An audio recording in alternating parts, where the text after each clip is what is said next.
Ikatan Akuntan Indonesia berdiri pada 23 Desember 1957.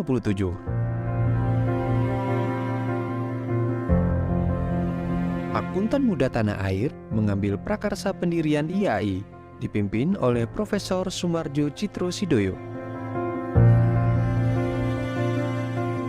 IAI didirikan untuk membimbing dan mempertinggi mutu pendidikan akuntansi dan mempertinggi mutu pekerjaan akuntan.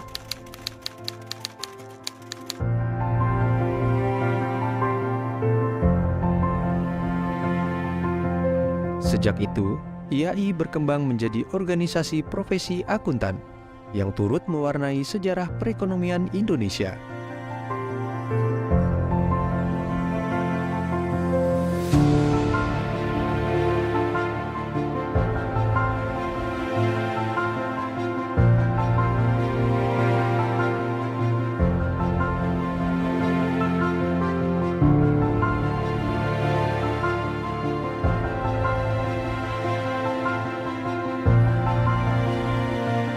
Inisiasi penting selanjutnya adalah ketika IAI mengambil tanggung jawab menjadi standar setter untuk mendukung pasar modal dan dunia investasi Indonesia.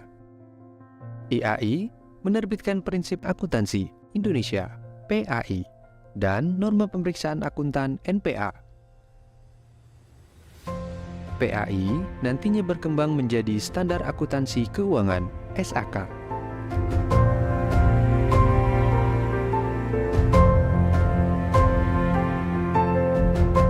IAI terus tumbuh menjadi pengawal transparansi dan akuntabilitas perekonomian Indonesia.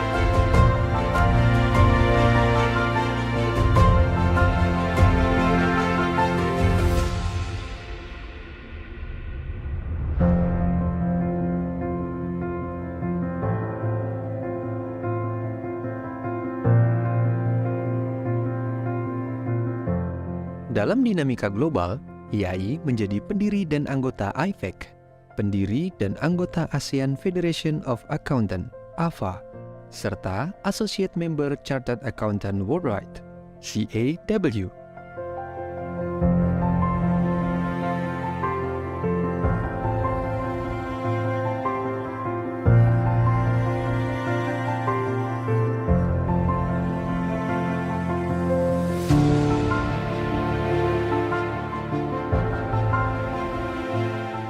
Di masa kini, tidak bisa dibantahkan, IAI berperan di hampir semua sektor perekonomian.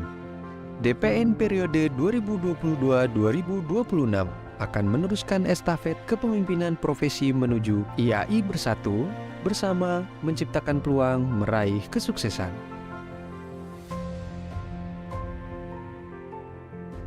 Melalui rencana strategis IAI periode 2022-2026, IAI tumbuh, kuat, dan berkelanjutan.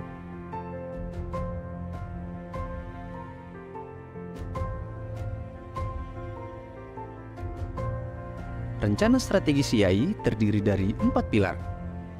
Pilar 1, memperkuat transformasi profesi akuntansi melalui peningkatan kuantitas dan kualitas akuntan Indonesia yang memiliki kompetensi, kredibilitas, serta mematuhi regulasi, kode etik, dan standar profesi.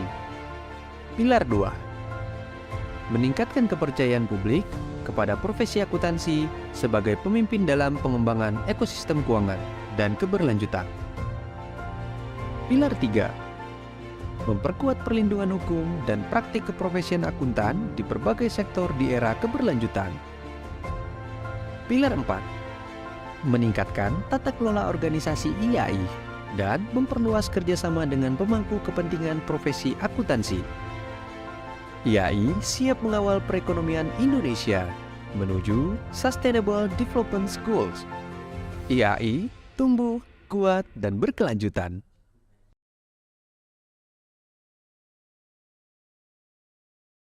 Selamat datang di aplikasi IAI Lounge.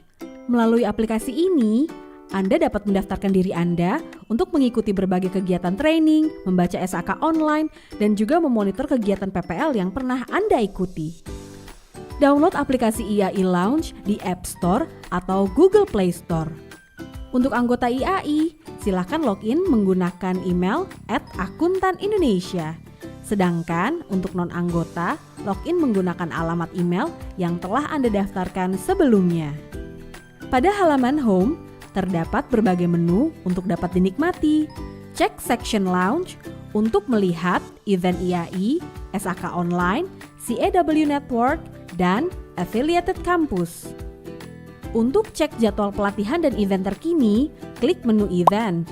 Scroll untuk melihat berbagai kegiatan dan event yang dilaksanakan oleh IAI, seperti seminar, pelatihan, serta workshop.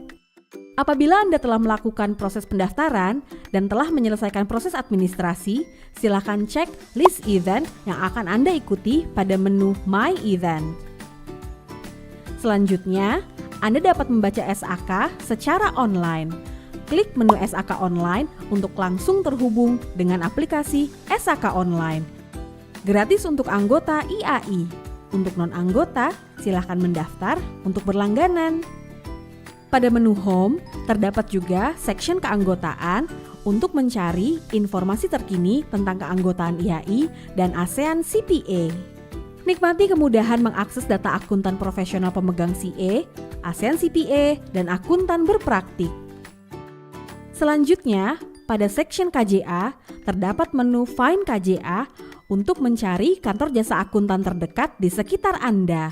Terdapat juga menu materi KJA untuk memperkaya pengetahuan dan kompetensi Anda. Section KJA akan memudahkan Anda untuk mendapatkan informasi lengkap dan terkini seputar kantor jasa akuntan. Terakhir, tepatnya di bagian bawah, terdapat menu berita dan publikasi yang akan mengupdate Anda dengan informasi terkini terkait perkembangan profesi akuntansi baik nasional maupun internasional. Dan pastinya mengenai SAK Update. Selamat menikmati aplikasi IAI Lounge, available on App Store and Google Play Store. Journey to be a professional accountant is just one click away. Gabung Brevet Pajak IAI, pilihan tepat untuk Anda.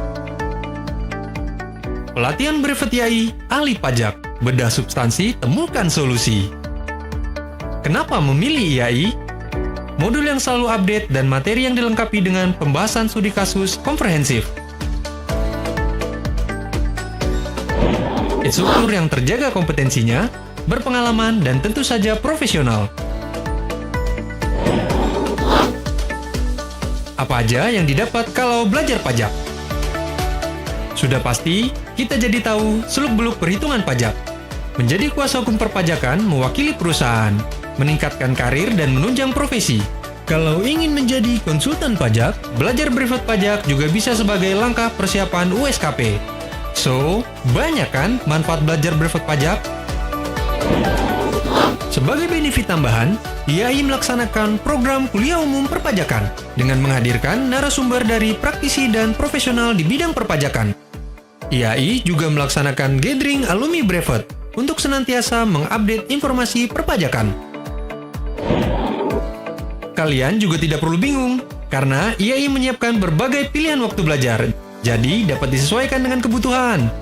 Bagi teman-teman mahasiswa, IAI juga memberikan harga khusus mahasiswa aktif. Selama pandemi, IAI juga tetap hadir dalam pelatihan brevet pajak secara virtual dengan menggunakan platform Microsoft Teams. Hal ini juga memungkinkan untuk dapat diikuti oleh peserta dari seluruh Indonesia. Dan, untuk diketahui, pelatihan brevet pajak terapan IAI juga diperkuat dengan MOU antara IAI dan Direktorat Jenderal Pajak. IAI juga memiliki kompartemen akuntan perpajakan. Yang salah satu kegiatan rutinnya adalah menyelenggarakan regular tax discussion yang mengupas isu perpajakan terkini.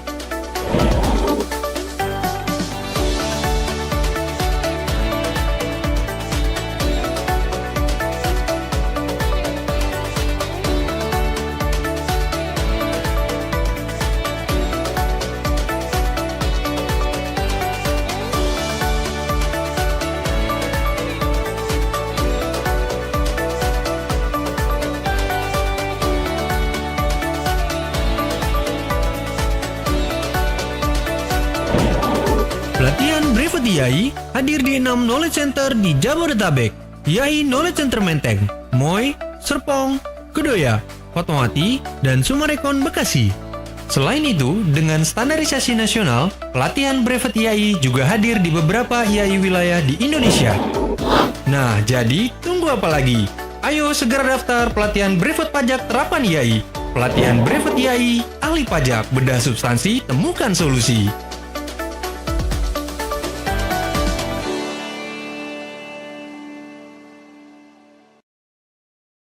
What kind of tomorrow do you want to shape? A connected world, working together to prosper and thrive. Training as a chartered accountant puts you in a position to make a real difference, giving you the skills and perspectives to build the tomorrow you want. Become a difference maker. Become a chartered accountant.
mutu pekerjaan akuntan.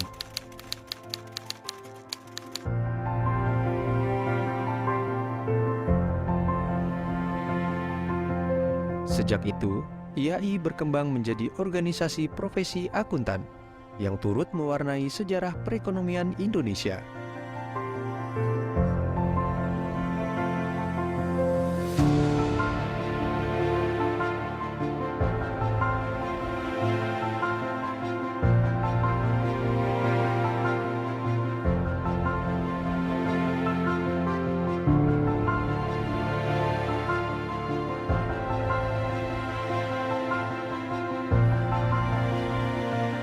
Inisiasi penting selanjutnya adalah ketika IAI mengambil tanggung jawab menjadi standar setter untuk mendukung pasar modal dan dunia investasi Indonesia.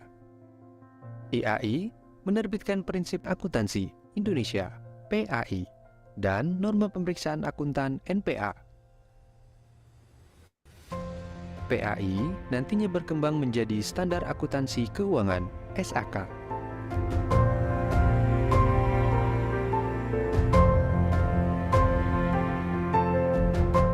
IAI terus tumbuh menjadi pengawal transparansi dan akuntabilitas perekonomian Indonesia.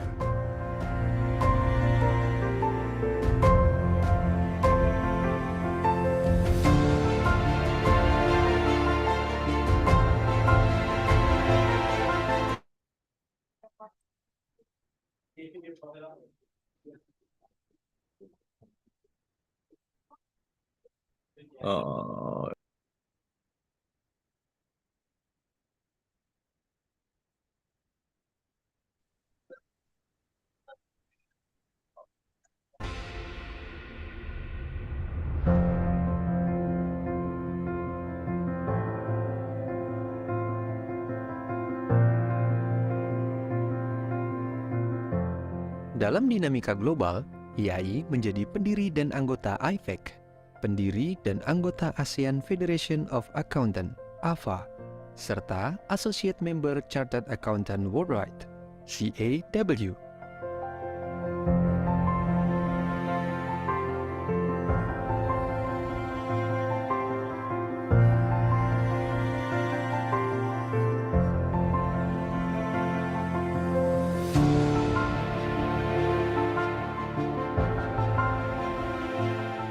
Di masa kini, tidak bisa dibantahkan, IAI berperan di hampir semua sektor perekonomian. DPN periode 2022-2026 akan meneruskan estafet kepemimpinan profesi menuju IAI bersatu bersama menciptakan peluang meraih kesuksesan.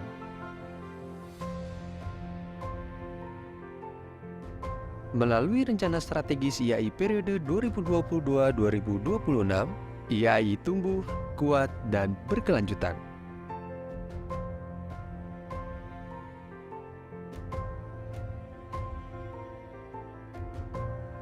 Rencana strategi IAI terdiri dari 4 pilar. Pilar 1, memperkuat transformasi profesi akuntansi melalui peningkatan kuantitas dan kualitas akuntan Indonesia yang memiliki kompetensi, kredibilitas, serta mematuhi regulasi, kode etik, dan standar profesi. Pilar 2, meningkatkan kepercayaan publik kepada profesi akuntansi sebagai pemimpin dalam pengembangan ekosistem keuangan dan keberlanjutan. Pilar 3, memperkuat perlindungan hukum dan praktik keprofesian akuntan di berbagai sektor di era keberlanjutan. Pilar 4, meningkatkan tata kelola organisasi IAI dan memperluas kerjasama dengan pemangku kepentingan profesi akuntansi. IAI siap mengawal perekonomian Indonesia menuju Sustainable Development Goals. IAI tumbuh, kuat, dan berkelanjutan.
Assalamualaikum warahmatullahi wabarakatuh.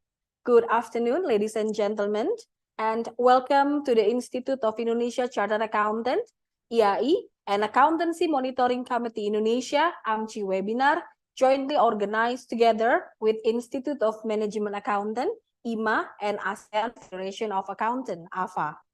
Talent Retention in the Asia Pacific Accounting and Finance Profession. My name is Monica Nabilia, and I'll be your host for today's session. In this lovely afternoon, I would like to greet our honorable guest, President of IAI, Bapak Ardan Adi Perdana, Director of Center for Financial Profession Supervisory, Ministry of Finance, who also Head of Accounting Monitoring Committee Indonesia, Ibu Erawati, Profesor Siddhartha Utama, IFAC Board Member, who also IAI Council Member, Bapak Ari Wibowo, Ibu Elizarni Husin, and members of AMCI and others AMCI member from IAMI and IAPI, IAI Council Member, Ms. Ki Susi Duong, Senior Director Research and Thought Leadership IMA, Honorable Panelists and Moderator, Bapak Jumadi, Member of IAI National Council, Partner PwC Indonesia, Ibu Sylvia Vivi Devianti, Member of IAI National Council, who also Director Research and Development Audit Board of Republic of Indonesia, Bapak Uki Pratama, Executive Director of AFA, Bapak Jinto, Director Regional Partner Relation, IMA Asia Pacific, and our moderator today, Bapak Edward Tanujaya, Director Membership and Partnership Services, IAI. To all participants of Aspiring Professional Accountant Festival 2023, distinguished guests, ladies and gentlemen. Before we start this event, we would like to kindly invite you to sing the national anthem, Indonesia Raya, which will follow by Mars IAI.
berkarya dan jaga integritas Ikatan Akuntan Indonesia.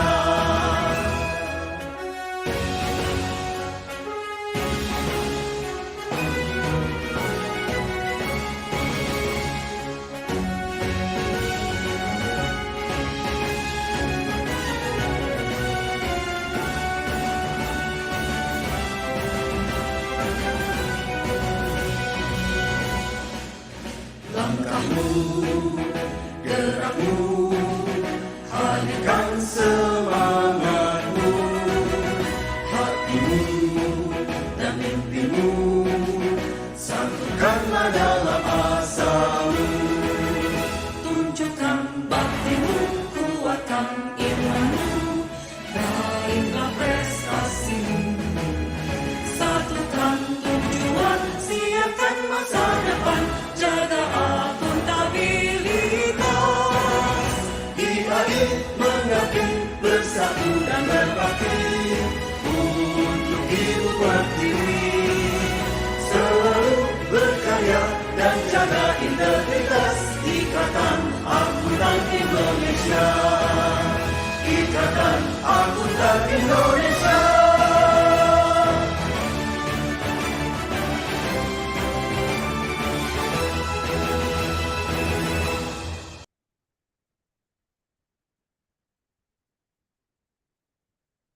Ladies and gentlemen, Talent Retention in the Asia Pacific Accounting and Finance Profession webinar is held in conjunction with IAI Aspiring Professional Accountant Festival 2023.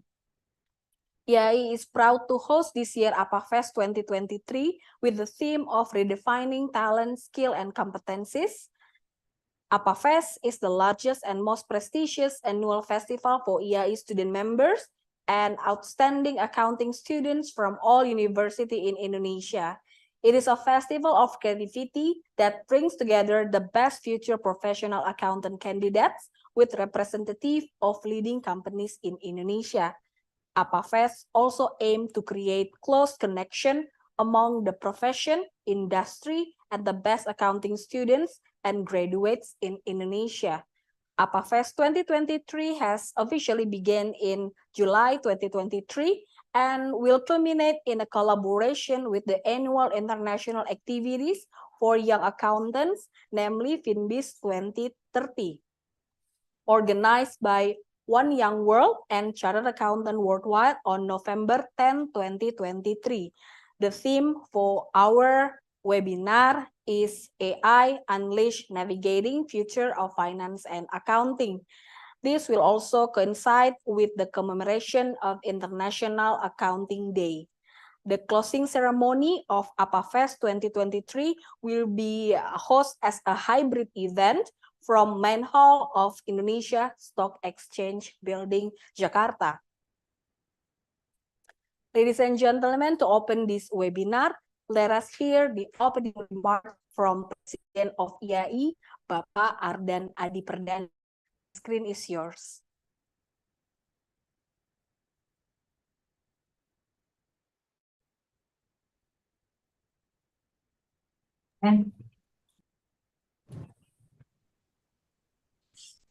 Monica,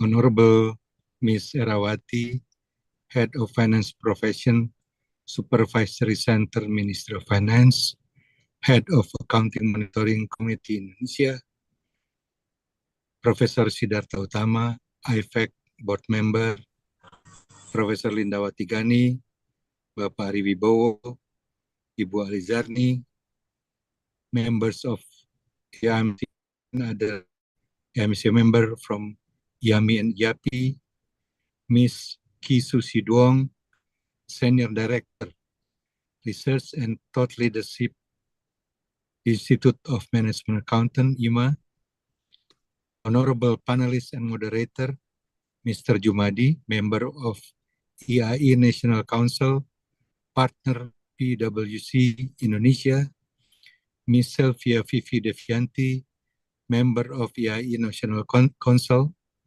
Director, Research and Development, Audit Board of Republic of Indonesia, Mr. Oki Pratama, Executive Director AFA, Mr. Gintoh, Director Regional Partner Relations, IMA Asia Pacific, Mr. Edward Tanujaya, Director, Membership and Partnership Services IAI, as moderator, participants of Aspiring Professional Accountant Festival 2023, ladies and gentlemen. Assalamualaikum warahmatullahi wabarakatuh. Good afternoon. We are gathered here today for the ASEAN CPA APA Fest 2023 webinar, Talent Retention in the Asia Pacific Accounting and Finance Profession.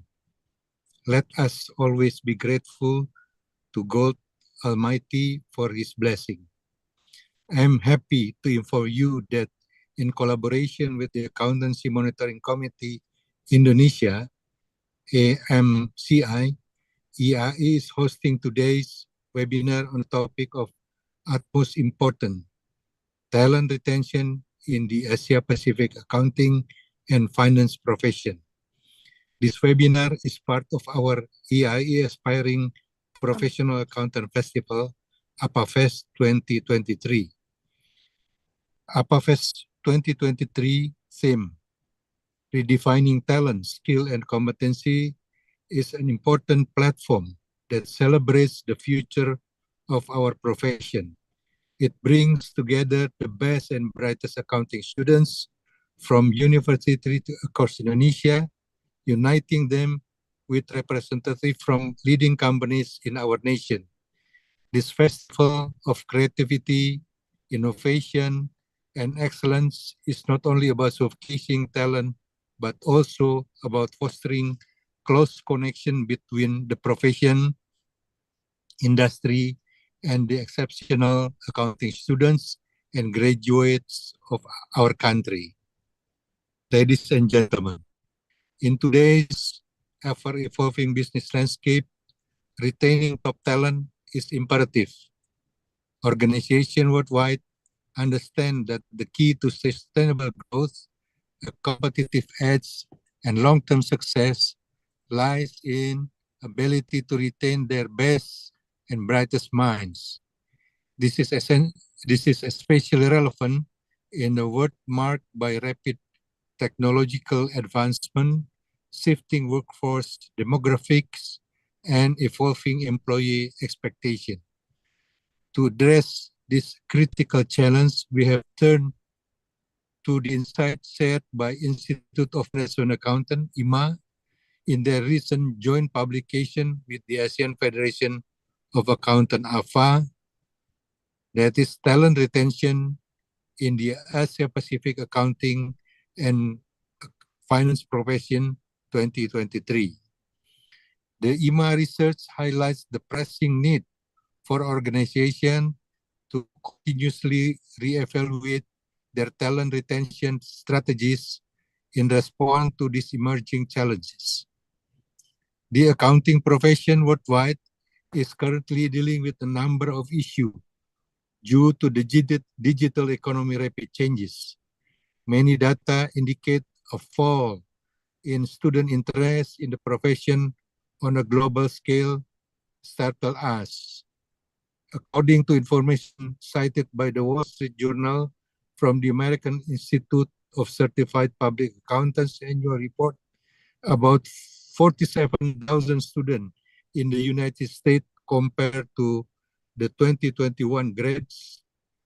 In the meantime, there were 6.4 fewer master's degree holders in accounting during the time frame than the year before.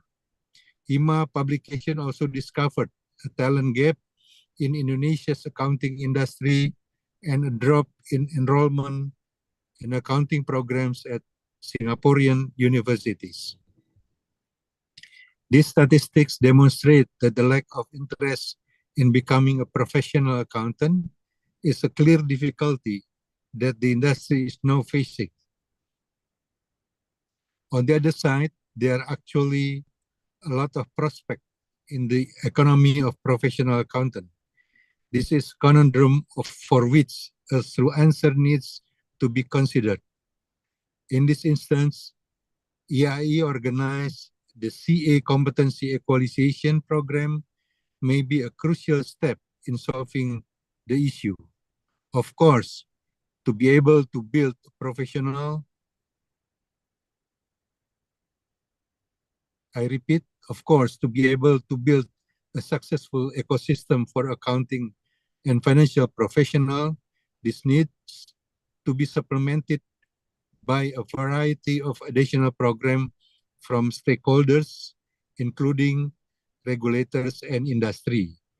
The goal of the CA Competency Equalization Program for universities and all stakeholders is to improve awareness, the significance of CA in the accounting industry, and to provide a more defined path for future efforts to develop financial professional accounting human resources. As we gather today, we aim to do more than merely discuss the challenges. We are here to take action and seek solution. We will not only refer to the key findings from the IMA publication, but also shed light on the strategies and initiatives championed by international organizations like the International Federation of Accountants, IFAC, EAE, and other institutions. Together, we will explore innovative ways to address the talent retention challenge in the accounting and finance profession, while also striving to make our profession more attractive, not just within Indonesia, but on a global scale. Ladies and gentlemen, what lies ahead beyond the webinar is a commitment to the future of our profession, to the development of our young talent, and to the growth of our profession on a global stage. EAE and AMCI are thrilled to have you join us in this vital conversation. We look forward to the ideas, solution, and collaboration that will emerge from our discussion today, setting the course for a brighter future in the accounting and finance profession. Before I conclude, let me extend another invitation to you to help celebrate the 66th anniversary of EAE on December 12 and 13, 2023 in Jakarta. This anniversary series will include a dialogue, pengelolaan keuangan negara, and business, finance, and accounting conference. Meanwhile, the EAE National Council will present a performance on the parade busana and Leno Akuntan Nusantara in the evening. Please come and join us to commemorate the EAE 66th year of serving as a hub of Indonesian accountant. Thank you. God bless you. Terima kasih Pak Ardan for the welcoming remarks. Before we move to next agenda, I would like to invite Bapak Ardan to have a group picture together with Ibu Era, Profesor Sidarta Utama, Ibu Elizarni Husin, Bapak Jumadi, Bapak Edward, Bapak Uki Pratama, Bapak Jinto, dan Ibu Vivi. Could you please open up your camera?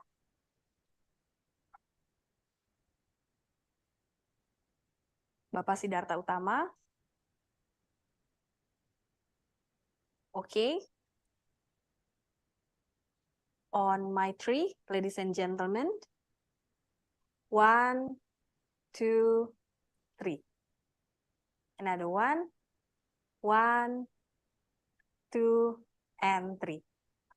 All smile. 1, 2, and 3. Thank you, ladies and gentlemen. Thank you.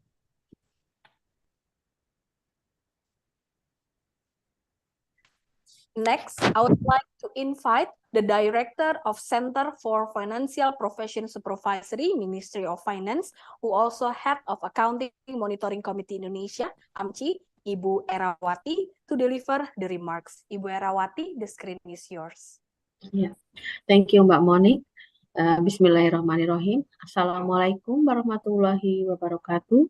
Good afternoon and best wishes for all of us. Today is a Finance Day anniversary of Ministry of Finance, so I wear a traditional outfit. Honorable Bapak Ardan Adi Perdana as President of Institute of Indonesia Chartered Accountants, Honorable Prof. Siddhartha Utama as International Federation of Accountants Board, Honorable Webinar Presenter Ibu Ki Susi Duong as Senior Director, Research and Zoom Leadership, Institute of Management Accountant, Honorable Webinar Speaker Bapak Jumadi, Ibu Selvia Vivi Devianti, Bapak Auki Pratama, and Bapak Ginto, Honorable Member of Accountancy Monitoring Committee Indonesia, which are representative for the accountancy professional body in Indonesia, Institute of Indonesia Chartered Accountant, IAI, Indonesian Institute of Certified Public Accountant, IAPI, and Indonesian Institute of Management Accountant, IAMI, and distinguished participants, ladies and gentlemen. Today is the extraordinary meetings we attend together in the online webinar in collaboration of AMCI and IAI with the theme Talent Retention in the Asia Pacific Accounting and Finance Profession. Hopefully, our presence at this event can expand our knowledge and support our work and professional duties. Ladies and gentlemen, as a form of commitment on the journey to the ASEAN economic region, especially in realizing the ASEAN free trade area in the field of services, especially accounting services, on August 24, 2014 at Naypyidaw, Myanmar, the ASEAN Mutual Recognition Arrangement of Accountancy Services was signed by delegates from ASEAN countries.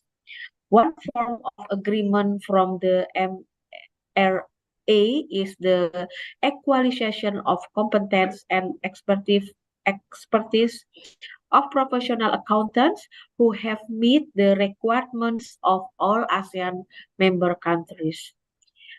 Through this agreement, the provision of ASEAN Chartered Professional Accountant equalization has started since May 16, 2017 and until now. Based on data from the ASEAN CPA Coordinating Committee Secretary, that September 30, 2023, the total number of ASEAN CPA holders is 2,038 people. In terms of quantity, Indonesia in the first position with the number of ASEAN CPA holders, namely 2,433 people, which is then followed by Malaysia with 1,722 people, and Singapore in the third position with the number of ASEAN CPA holders as many as 1,109 people, which is followed by other ASEAN member countries as Thailand, Myanmar, Vietnam, Philippines, Laos, Cambodia, and Brunei Darussalam. The high number of ASEAN CPA holders statistics does not mean that the journey has been completed. The period is only the beginning of whole process in the MRA of accountancy services is realizing the economic progress of its member that have been aspired since established of ASEAN in 1967. Furthermore, based on Article 1 MRA of Accountancy Services document, the objective of this agreement are to facilitate mobility in accountancy services professional across the ASEAN member states, to enhance the current regime for the provision accountancy services in the ASEAN member states, and to exchange the information in order to promote the adoption of the best practice and standards and qualification. Realize the mobilization of professional accountants in providing services in all ASEAN member countries as regulated in the MRA accountancy services at the early stage. A professional accountant who is an ASEAN citizen has fulfilled the required qualification and experiences can apply to become an ASEAN chartered professional accountant and thereafter can be registered in other ASEAN country as foreign professional accountants or referred to as RFPA. As a registered RFPA, they must collaborate with the local accountants through accountant professional bodies recognized by the country and comply with the domestic regulation of the host country. It should be noted that implementation of the provision of services by ASEAN CPA holders is not in the practice of being independent or the signing of the independent auditor's report. Although in practice that requires domestic license in ASEAN member states, it can continue to be facilitated through bilateral MRA among ASEAN member states. Until now, the realization of mobilization using MRA on accountancy services has been implemented in some ASEAN member countries as 2 Indonesian ASEAN CPAs, 3 Malaysian ASEAN CPAs, and 1 Thailand ASEAN CPAs are now working in Singapore and registered as RFPA. Ladies and gentlemen, the Asia Pacific region is witnessing rapid economic growth, technological advancement, and a dynamic business environment. And ASEAN is one of the world's fastest growing emerging market, and the scheme to integrate the economy through the free flow of goods and services will broaden the opportunity to do business in ASEAN. Accounting and finance professionals play a pivotal role in ensuring the finance health and stability of organization. Retaining top talent in this sector is not just a challenge, but also a strategic imperative. In this webinar, we will find out how IMA explains the strategy for talent retention.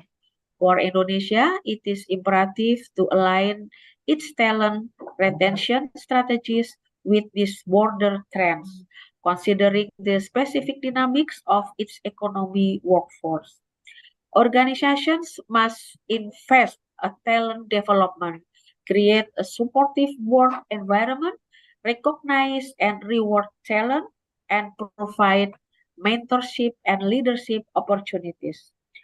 Professionals in turn should embrace lifelong learning, network effectively, and advocate to their desired work-life balance. In conclusion, the challenging of talent retention in the Asia Pacific accounting and finance profession is multifaceted and dynamics. Region framework like the ASEAN Chartered Professional Accountant provide a standardized platform ensuring that professionals can access opportunities across the region. Finally, I would like to say thank you for your attention, and let's work together to build a strong and sustainable accounting and finance profession in the dynamic context of the Asia Pacific region, with a particular focus on Indonesia and its engagement with the ASEAN framework. Thank you. Wassalamualaikum warahmatullahi wabarakatuh. Waalaikumsalam warahmatullahi wabarakatuh. Thank you, Ibu Erawati, who looks very pretty, wearing kebaya and also sanggul. Okay, ladies and gentlemen, it is an honor to welcome Professor Siddhartha Utama, IFAC board member, to deliver the keynote speech. To Professor Siddhartha Utama, the screen is yours. Okay, thank you, Monica. Can you hear me? Yeah, we can hear you clearly, Professor Siddhartha. Okay, thank you. Our honorable co-host, Dr. Ardan Adipardana, President of the Institute of Indonesia Chartered Accountants, Dr. Erawati, Head of Finance Profession Supervisory Center of the Ministry of Finance of the Republic of Indonesia, and also member of the Accountancy Monitoring Committee Indonesia, Susi Duong, PhD, and Gintoh from the Institute of Management Accountants, IMA, and Oki Pratama, the Executive Director of the ASEAN Federation of Accountants.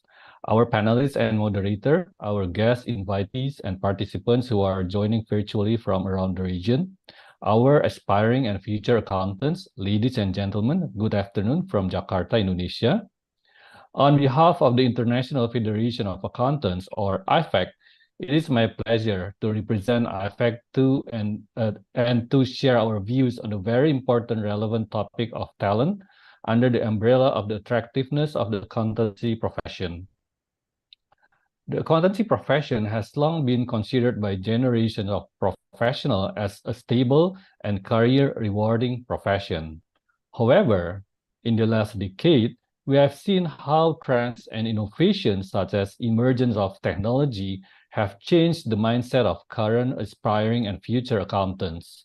The next generation of talent is presented with an abundance of options of what they want to become in the future. At one of the most exciting times for the professions in years, the accountancy profession finds itself in the midst of a global shortage of accountants, with steep competition for talent, difficulty retaining individuals, and an inability to meet increasing demand despite the personal, financial, and leadership rewards of our profession offers. The profession future hinges on organizations ready to evolve, adapt, and prioritize talent retention. Ladies and gentlemen, first allow me to begin with a brief introduction of IFAC to understand why this topic is important for us and what we do to ensure the relevance and the attractiveness of our profession. IFAC is a global organization for the accountancy profession, comprising 180 members and associate organizations in 135 jurisdictions, representing millions of professional accountants in public practice, industry, government, and education. IM and also IMA, or IMA, are two of our member organizations, with IAI being one of the co-founding member organizations in 1977. Meanwhile, AFA is a network partner of IFAC and one of our important partners in developing the accountancy profession in ASEAN. The purpose of IFAC, together with our member organizations, is to serve the public interest by enhancing the relevance, reputations, and value of the global accountancy profession.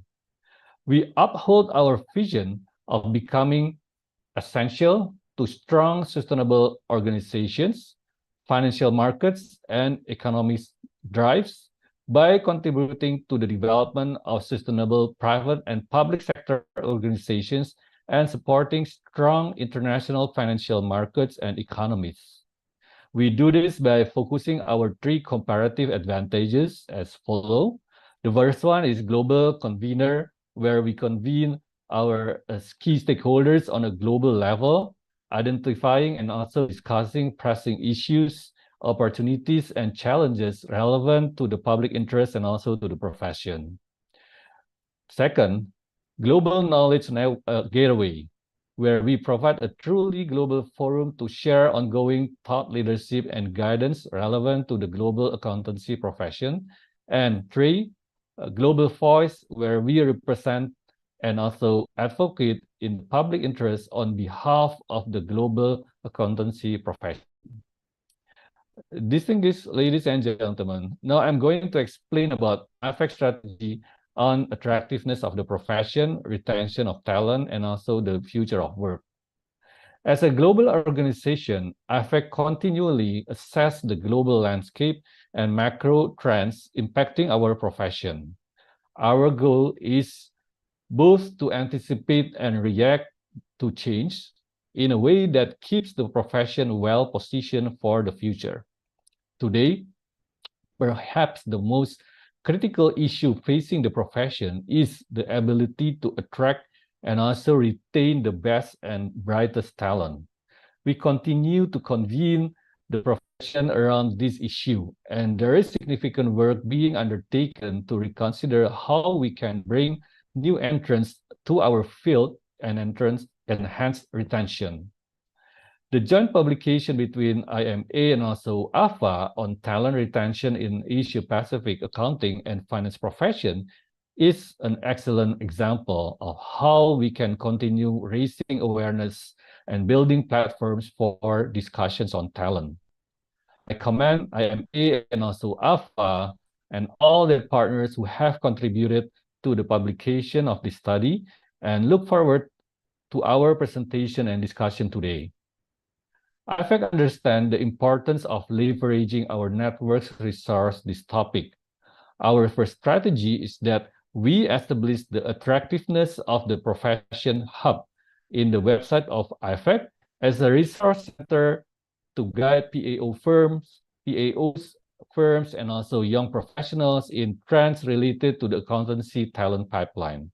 The resources featured speak to the opportunities and challenges associated with becoming an accounting professional in today's world. They are intended to improve the attractiveness of the profession while helping address issues that are fundamental to the public interest. Among the topics highlighted in the hub are rules and opportunities for today's accountants, new pathways to the profession, recruitment and retention, enabling power of technology, and the roles of accountants in sustainability. I would urge everyone to go and visit the hub to learn more about what the profession is doing to attract talent and build the attractiveness of the profession. In addition to these resources, IFAC also facilitates information sessions focusing on current issues such as on artificial intelligence. Last week, the IFAC Professional Accountants in Business, or PAIB Advisory Group, received a presentation from an intelligent pioneer, or IA pioneer, on artificial intelligence and intelligent automation, especially on how they are creating significant opportunities for organizations and professional accountants. Distinguished ladies and gentlemen, speaking about talent, our next strategy is that we need to appreciate the importance of hearing from our next generation accountants. For example, in June 2023, IFAC hosted a panel discussion with 7 students and young professionals in the field of finance, led by our CFO, Helen Patridge. I would like to highlight some of the key takeaways from the discussion that I believe would be beneficial, especially for the young and aspiring accountants in the audience. First, why did the students and also the young professional join the profession? Some of the factors mentioned were: first, with room for career development and geographic mobility. Second, a wide array of job opportunities across various industries, including the opportunity work fundamental role of accountants play in helping business make informed financial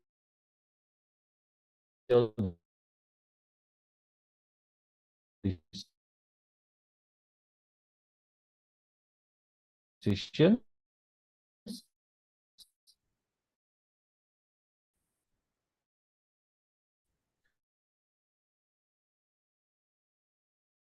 and fourth then is the type of ethics. The profession was in the spotlight, unfortunately, for a lot of negative issues in the past. Thus, we need to gain and retain the trust of the stakeholders.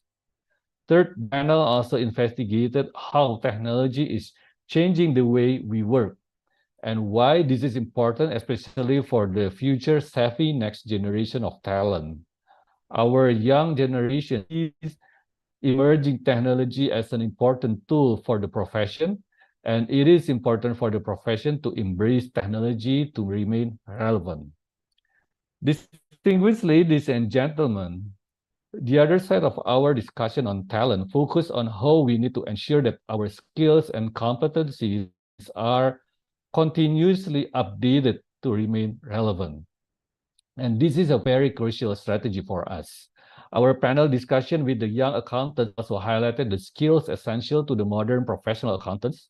These include soft skills such as communications, stakeholder engagement, critical thinking, and professional judgment, as well as current competencies on data forensic and analysis, and the emergingly important sustainability. To ensure that our standards are up to par, IFAC, together with our international panel on accountancy educations, currently are working on updating the International Education Standards, or IES, following updates on information and communication technology skills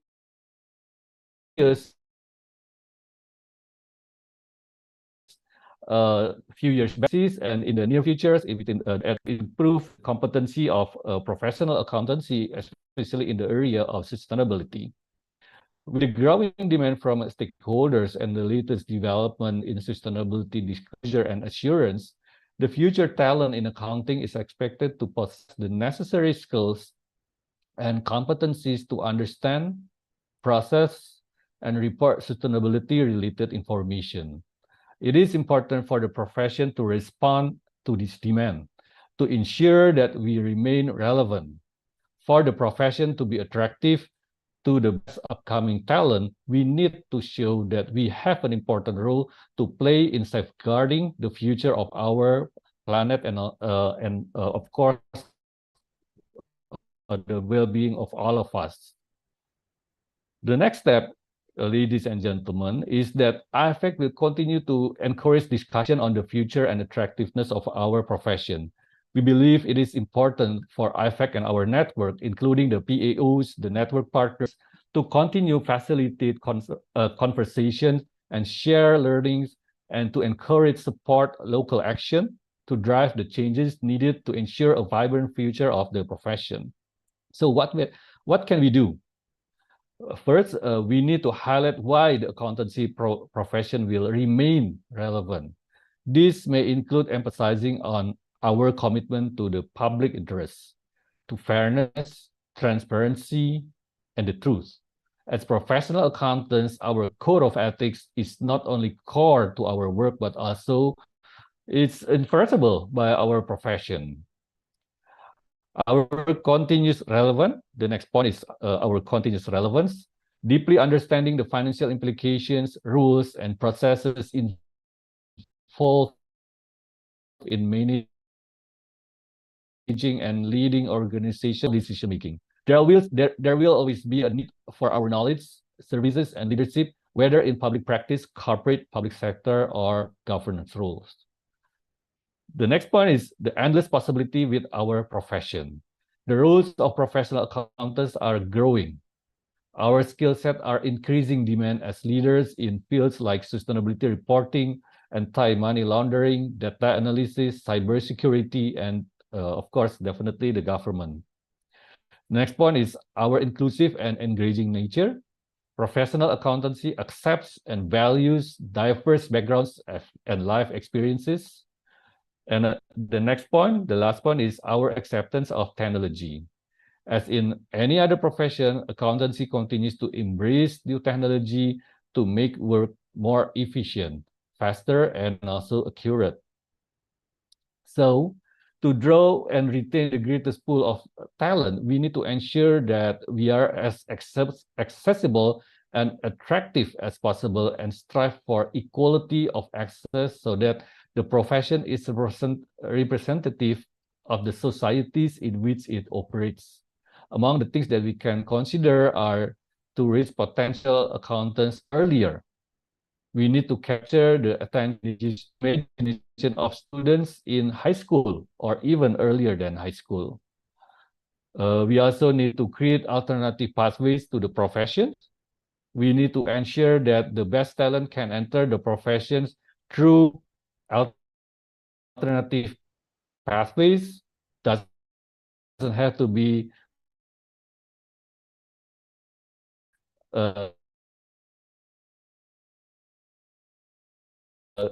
doesn't have to be through the university, for example.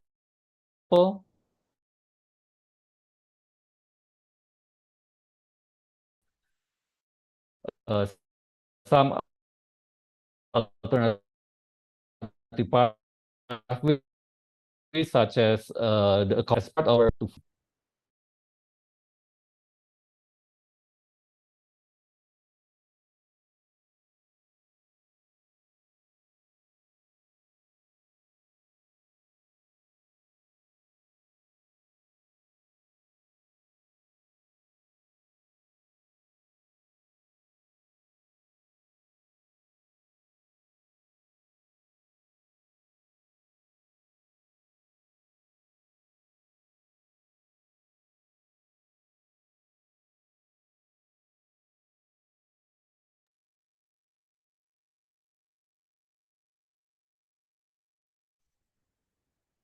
Profesor Siddhartha.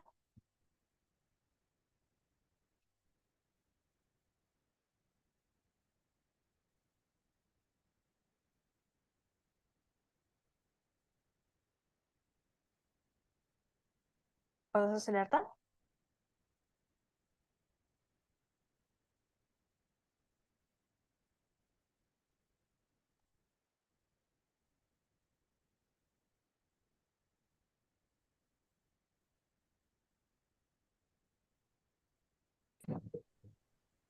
Okay. Thank you, Professor Siddhartha, for sharing a highlight from IFAC program and action plan on attractiveness of the profession. Professor Siddhartha, are you with me? Yes. Hello. Sorry, some problem with the technology. Okay. Would you like to continue? Sure, it's almost over. Sure. I'm almost finished. Okay. Okay. The screen So is... can I continue? Yes, yes, sure. Okay.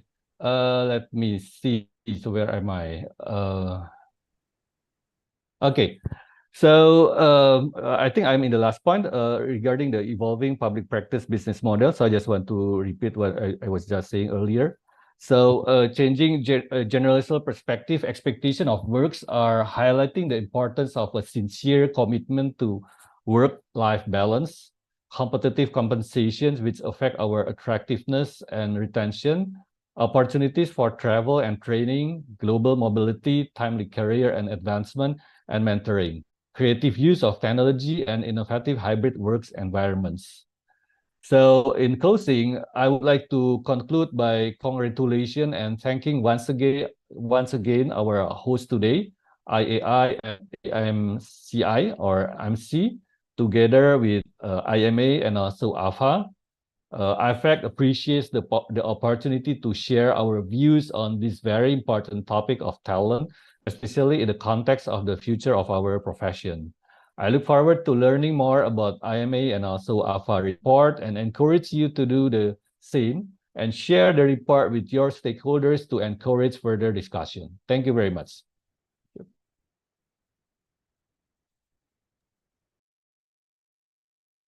Thank you, Professor Siddhartha Utama, for sharing the highlight of IFAC program and action plan, especially on attractiveness of the profession.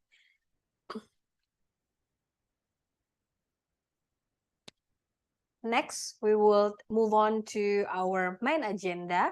It is for presentation and also panel discussion. But before, let me read you housekeeping rules that will apply during the session. So ladies and gentlemen, your microphone should be on mute and your video could be on or off position. This event is recorded and IAI can broadcast on IAI official media.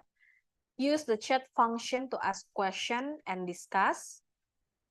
To speak with our panelists or moderator, use the raise hand function. Material and recording file are accessible on IAI website or other official media. The link will inform later, soon after the webinar is end. We would like to also remind you to all of participants who joining us via Zoom or YouTube channel. All the participants are entitled to have an e-certificate. All you have to do is join our survey at the end of the session. Okay, ladies and gentlemen, Institute of Management Accountants, IMA, has released its publication of Talent Retention in the Asia Pacific Accounting and Finance Accounting 2023. The retaining top talent is critical for organization to maintain sustainable growth and a competitive advantage, as well as to achieve long-term success in a rapidly changing business world. To discuss more about this topic, I would like to invite Bapak Edward Tanujaya, the Director of Membership and Partnership Services IAI, to lead the session and discussion. To Bapak Edward, the screen is yours. Okay, thank you, Monica. Honorable Dr. Adan Adi Perdana, CA, President of II, Dr. Erawati, Director of Finance Profession Supervisory Center of PPPK, Ministry of Finance, who is also Head of Accountancy Monitoring Committee Indonesia, MC, Professor Sudarta Utama, CFA, Member of AFI Board and also IAI National Council, AMSI members, IAI National Council, boards and executive managements, all panelists and participants. Assalamualaikum warahmatullahi wabarakatuh, and a very good afternoon to every one of you. From Jakarta, it is an honor for me to be the moderator for today's webinar, collaborations between II and AMSI as part of the effort to promote accounting profession in ASEAN region. Our webinar theme today is, as mentioned by Monica, is talent retention in Asia Pacific accounting and finance professions, also jointly supported by Institute of Management Accountants, or IMA, and ASEAN Federation of Accountants, or AFA. Ladies and gentlemen, our webinar will be divided into two parts. For the first part, I'd like you to introduce with Ms. Ki Susidong, PhD. She is the Senior Director of Research and Thought Leadership from Institute of Management Accountant. Ms. Susidong began her journey at IMA as Director of Research, and currently she oversees IMA's research agenda, while also taking her on the other roles at IMA as the Managing Editor of IMA Educational Case Journal and the liaison to the IMA Research Foundations and IMA Committee on Academic Relations. Susi previously has served as an accounting professor at National University of Singapore and University of Michigan. She used to gain experience in public accounting through her tenure at EY and has led development of several products in the professional education sector at Becker Professional Educations. Susidong holds a PhD in accounting from the University of North Carolina at Chapel Hill, MPhil in accounting from University of Hong Kong, and BBA in accounting from Fudan University, China. I like to invite you, everyone, to hear the presentations that delivered by Ms. Susidong.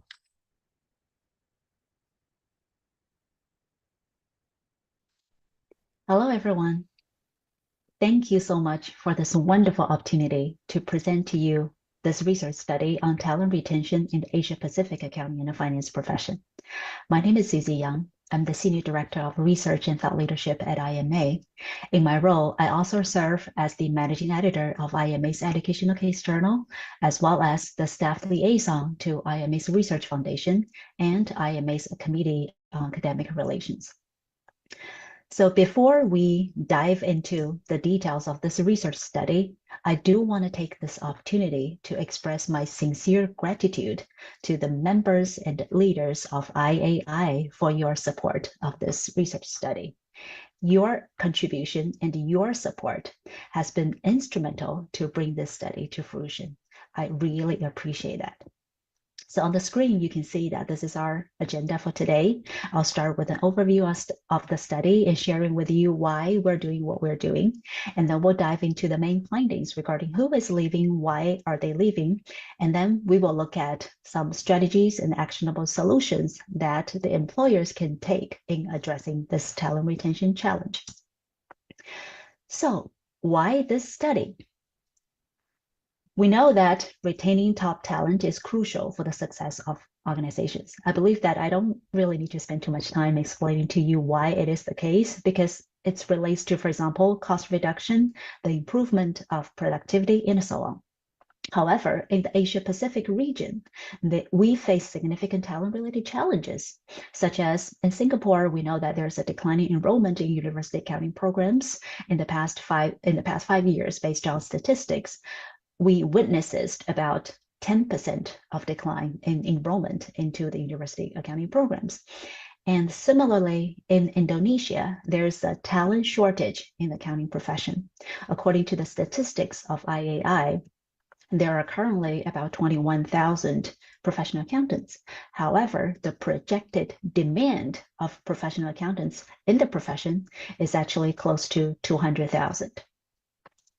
So in this study, we sought to decipher talent retention challenges and uncover talent retention solutions. And this will include the key factors contributing to job turnover and the determinants of talent retention, as well as actionable strategies. So in this study, we first try to understand who is leaving. In general, our study documents that accounting and finance professionals in Asia-Pacific region are leaving their jobs or the profession altogether at a high rate. Here's the statistics. 27% of the survey respondents reported voluntarily left a company in the past 24 months. However, almost the same percentage of respondents share that they intended to leave their current employer in the next 12 months. And again, 20% of those share that they intended to leave their current employer in the next 6 months. The most alarming number to me is actually the 10% of those respondents who share that they actually intended to leave the profession altogether in the next 12 months. So we first did a breakdown by country. And this is the statistics for Indonesia. And then if you look at the 3 categories where we ask people their the turnover in the past 24 months, as well as their intention to leave in the next 12 months, either their current employer or the profession altogether, we noticed that for those who shared that they intended to leave in the next 12 months, either the profession or the employer, Indonesia tend to be on the higher end. And then we also noticed that Australia, the 3 numbers for Australia are also high. And then we did a second deep dive by decomposing our sample into 3 categories based on the age. And what we found is that in the region, it seems that young professionals between the age of 18 to 38 experienced the highest turnover in the past 24 months, and they are also most likely to leave their current employer or the profession altogether in the next 12 months. Then the natural question to ask is, why? Why are they leaving? What happened, right? So it's not surprising to think that, of course, compensation matters, right? Compensation is absolutely an important factor. But in the next few slides, what I want to share with you is that in our study, we documented other important factors that can also significantly contribute to the decision to leave either their current employer or the profession altogether. So now let's take a look at the details. We identified that these 5 factors that you see on the screen are crucial in determining employee turnover on top of the compensation itself. And this includes job satisfaction, perception of career advancement, work flexibility, employee engagement, as well as the sense of belonging. And another thing we noticed is that when we analyze the data, we saw significant variations across countries within the Asia Pacific region with respect to how the 5 factors on the screen play in terms of determining the decision to leave. So if you look at the report in this section, we actually present the results by country. In today's presentation, we will focus on the data or the results for Indonesia. This is based on the respondents from Indonesia. So the first factor we try to understand is job satisfaction. We ask our respondents to indicate their satisfaction or their agreement or disagreement with the 3 statements that you see on the screen. I am not satisfied with my supervisor, I'm not satisfied with my co-workers, or I'm not satisfied with the work I do. And then if you look at the statistics, we can see that for those who intend to leave their current employer in the next 6 months or the next 12 months, the percentage that indicate that they are not satisfied with their supervisors or their co-workers are significantly higher than the other categories. However, for those who intend to leave the profession altogether in the next 12 months, what stood out were actually the dissatisfaction with the work itself. And again, for all those 3 statements the percentage are relatively lower, or I can say significantly lower for the respondents who chose to stay with their current employer in the next 12 months. And the second factor we look at is actually perceptions of career advancement. Again, we ask people, do you agree or disagree with this statement? I do not expect to continue to advance within the organization. And surprisingly or not surprisingly, we found that those who intend to leave, the percentage that indicate that they do not expect to continue to advance within the organization are much, much higher for those who intended to leave, either in the next 6 months or in the next 12 months. And then for those who intend to stay with their current employer, they're only 5%. The third factor is work flexibility. And we try to understand whether there is flexibility in when to do the work, how to do the work, and where to work. And then from the chart, you can see that those who intended to leave their current employer in the next 6 months or the next 12 months tend to have higher percentage with respect to inflexibility in how to do the work and when to do the work and where to work. And then those percentages are relatively lower for those who chose to stay with their current employer in the next 12 months.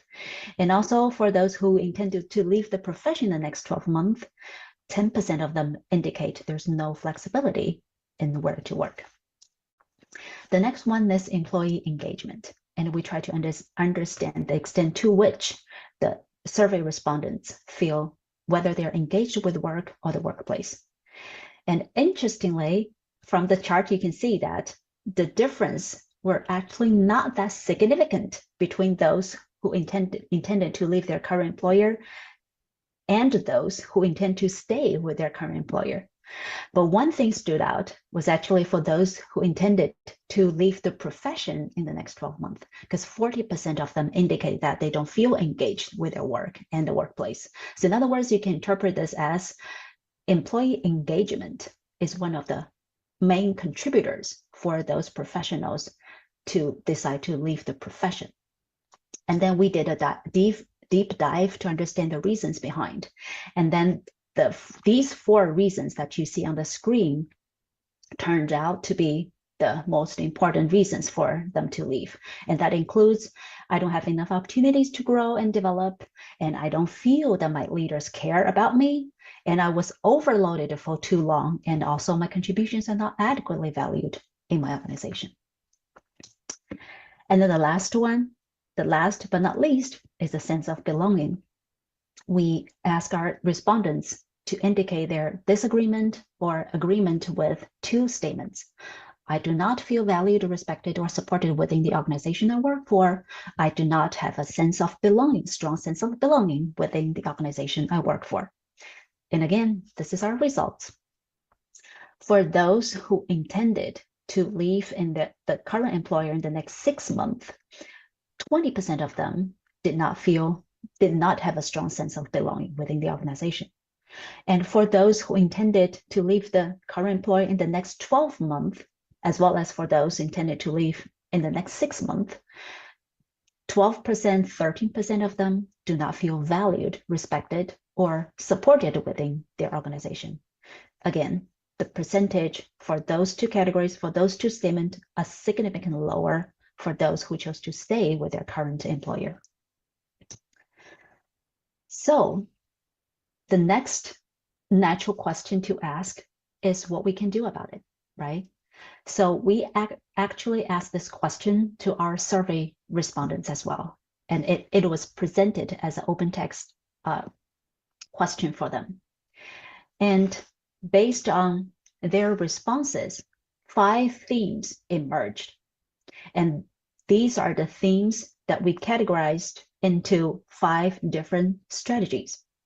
This include competitive compensation and benefits, which is not surprising, and then supportive and inclusive culture, respect and recognition, career growth and development, as well as flexibility and work-life balance. For the first strategy, so here on the screen, I actually pulled out some of the direct quotes from the open text responses from our survey respondents. And you can see that they emphasize the importance of making sure that our compensation is competitive, and also offering competitive pay is important, and then fair compensation is crucial. For this strategy, we have 6 recommendations. And by the way, before I move on, I do want to highlight that this list of recommendations for any of the strategy is not supposed to be exhaustive. So in other words, every country is different. Every company is different. The recommendations we presented here were based on the recommendations from our survey respondents. You may find that some of the recommendations apply to your company. Some, they probably don't apply to your company, which is fine. And also maybe there are something that you think of that will apply to your company, which is not included in this list. So the point is, the list here basically serves as a starting point for us to think about, to contemplate what we can do to address this challenge. All right. And then for offering competitive compensation and benefits, our survey respondents recommended, for example, conduct market research and evaluate what the peers are doing to stay competitive, and adopt a performance-based bonus system, clear communication to employees how the compensation structure is determined, and of course, regularly collect feedback from employees to understand what additional benefits they value. And the second strategy, foster a supportive and inclusive organizational structure. Again, we had a lot of recommendations from our survey respondents. For example, some mentioned finding our purpose and a passion at work can make a significant difference. Involving employees in decision-making and respect their recommendations is essential, and so on. For this strategy, we came up with 8 recommendations. And again, in the interest of time, I'm not going to go through the list one by one in all the details, but I do want to highlight a few things. For example, our survey respondents recommended to facilitate open dialogue and inclusive communications and collaboration across teams. And they also recommend implementing D&I policies. And actually, so when I'm looking at recommendation 4, implementing D&I policies, and actually there's another study that conducted by IMA, which was published a year ago on diversifying global accounting talent, actionable solutions for progress. In that report, you will see an inventory of actionable D&I solutions, and I hope that will be very helpful for you. And then for the next strategy, number 3, respect and recognize employees. So let's see what our survey respondents had shared with us. Some emphasize that we need a better system for recognizing and rewarding our hard work. And then some share that let's offer more opportunities for development and make sure everyone feels appreciated, even if their work is behind the scene. So for this strategy, we came up with 8 recommendations, and this include, for example, foster a culture where all employees' opinions and ideas are respected and values, and set examples of respectful behavior from top down, empower employees to make decisions relevant to their work, highlight and celebrate their achievements in team meetings, as well as establish clear expectations and the procedures to address underperformance. For the next one, provide career growth and development opportunities. I have to share with you that this is actually the area that we received the most recommendations. And this also indicates how important this is. And if you recall from a few slides earlier when I present the factors that contribute to employee turnover, career growth stood out as one of the most important factors, right? Here, I want to share with you some examples of the direct quotes from our survey respondents. For example, some stated, we should create programs that let employees explore different roles and even work abroad for career growth. Managers should genuinely care about their team's well-being and growth. And interestingly, we see a number of recommendations centered around the adoption of automation and advanced technology, which could actually facilitate the career growth of our professionals. For example, some recommend upskilling employees in technology is a good idea. We definitely need more automation to cut down on tedious tasks, and investing in technology can also help streamline our processes. So not surprisingly, for this strategy, we have 10 recommendations. And these recommendations include, for example, establish clear and transparent career advance path within the organization, offer opportunities for employees to take on more challenging work, and of course, invest in technology to allow employees to focus more on strategy. Support employees in pursuing their professional certification and higher education relevant to their role, adopt job rotation and offer cross-training programs, recognize and reward employees who actively and successfully pursue professional development opportunities, and so on. Last but not least, our survey respondents also recommend provide flexibility and work-life balance. For example, some recommended that flexible work schedule can make a big difference. Flexibility and autonomy at work can make a huge difference. Improving work-life balance and supporting employee during busy personal periods can be very helpful. For this strategy, we came up with 9 recommendations. This includes establish policy for flexible working hours, enable hybrid or fully remote work arrangement when possible, and then provide tools and supporting technology to facilitate that kind of a flexible or remote working arrangement. Adopt a wellness program for employees' physical and mental health, encourage employees to take their full accrued vacation time, and then evaluate employee satisfaction regularly and adjust as necessary. So this brings us to the end of my presentation. I hope you really enjoyed it and learned something new. On the screen, you can see my contact information. If you have anything you would like to share with me, or if you have any questions you'd like to ask about this study or about this topic, please feel free to reach out. Again, thank you so much for this wonderful opportunity to share with you this research study. And I wish all of you a wonderful day. Thank you very much. Okay, thank you for the presentations, Ms. Susidong. I hope all the participants can get the right message on the result of the study that become our initial starting for our webinar today. Even though based on the presentations, Susidong has mentioned 5 strategies changes based on the findings, I like to ask us to be a bit patient before we can have a right conclusions about the study itself.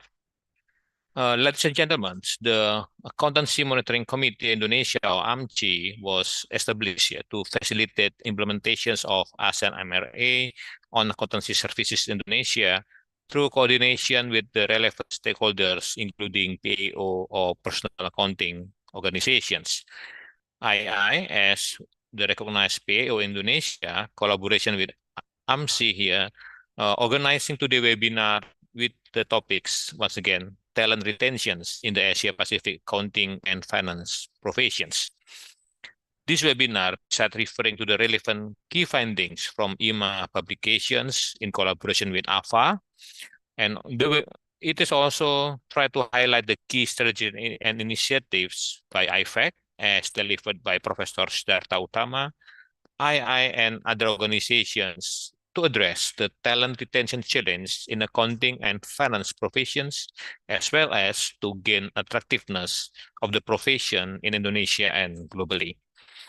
So I like us to invite everyone to move to the second part of the webinar, which is the panel discussions. We have here 4 panelists, 4 important panelists who would like to share the thoughts and their point of view. I like to read, first of all, Pak Jumadi. He is a member of II National Council and also assurance leader partner in PricewaterhouseCoopers Indonesia.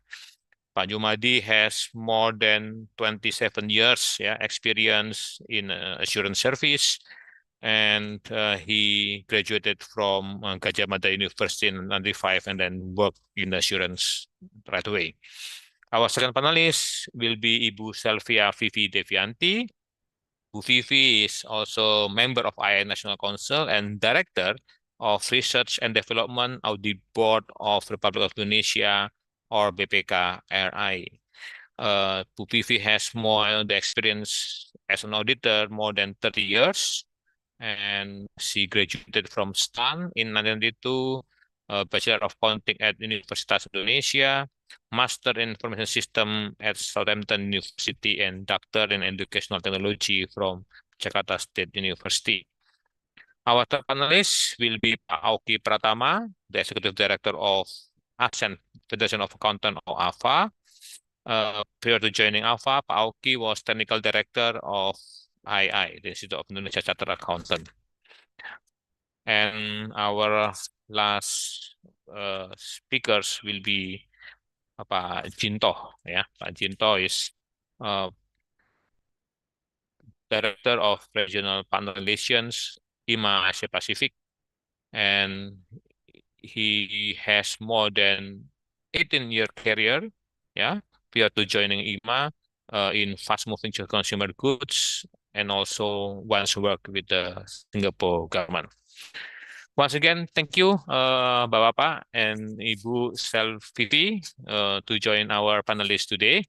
So I have to address my questions first to Pak Oki as the co-host of these very interesting publications.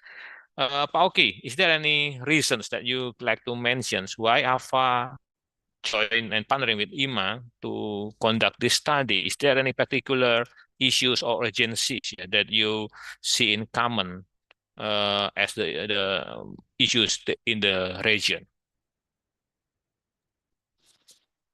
Yes, thank you, Edward. So first of all, thank you, EIE and AMCI, for inviting AFA to participate in our webinar today. I would also like to perhaps take this opportunity to thank our member organization, of course, IMA, Pak Jin, today, for another excellent collaboration. So this is, this particular report is actually not our first collaboration with IMA, Pak Edu. So last year, we actually partnered with IMAs on another study. It was diversifying Asia Pacific accounting talent, a critical imperative to achieve transformational outcomes. That was the title of the publication. So you can see there is this progression from probably what we did with IMA last year to the publication that, Susi has excellently summarized to us earlier. So, of course, as a regional body for the ASEAN PAOs, we always value and encourage collaboration, Pak, with and between our member organizations, especially on our shared interests and common, common goals for the ASEAN accountancy profession. So, as an IFAC network partner and part of the global network of the accountancy profession, we also certainly recognize there is this urgency for addressing this very important issue in ASEAN. And I think as alluded to by Professor Siddhartha in his address as well, I think we as a profession is now competing for the best talent, but so it's crucial for us to do whatever we can to better communicate the value that our profession brings. And it is also important for us, I think, to have a better understanding of what the next generation of talent think about what is important when it comes to their career. So I guess in short, yes, we do observe the urgency in the region, thus the collaboration with IMA for this particular publication. And this is exactly why from IMA comes at the right time, Pedro. Okay, so it's not the first collaborations, yeah, Pak Oki. So based on your observations from the several times and also this study this year, in your observations, yeah, what are some of the PAOs in the region is doing, yeah? Because AFA is, the umbrella organizations for some PAOs in Southeast Asia. In your observations, how they do and what the reactions, yeah, to address these talent issues? Can you provide us some examples or some, yes? Sure, I can try, Edward. So yes, of course, this accounting talent shortage is indeed a real issue for the profession. Again, I think picking up on what Professor Siddhartha has mentioned earlier as well, this could not have happened at what is probably the most exciting times for our profession in years. So especially with the excitement around, you name it, digital transformation, sustainability. So we are at the most exciting times of our profession, I think. So, we certainly observe an increasing effort from our member organization in the region. If I have to name some examples, perhaps in Singapore, the Institute of Singapore Chartered Accountants, ISCA, launched its a global talent program, and among others, the objectives were to introduce young talents to diverse career options that we have in the profession. In Malaysia as well, the Malaysian Institute of Accountants (MIA) I know also prioritize competency building and talent development in a number of their initiatives. The Malaysian Institute of Certified Public Accountants (MICPA) they organize their accountancy week, focusing on students who are interested in pursuing career in accounting. One of our associate members as well, ACCA, perhaps as you know, published its global talent trends this year, providing a unique and vital view of how people feel about working in the profession right now. But of course, we always appreciate IAI's long-standing efforts to work with the next generation of talent in Indonesia as well, with your Aspiring Professional Accountant Festival. So as you can see, there are a number of initiatives organized by our member organization in ASEAN. Okay, thank you, Pak. Okay, so apparently PAOs across the regions do not just stand still, yeah.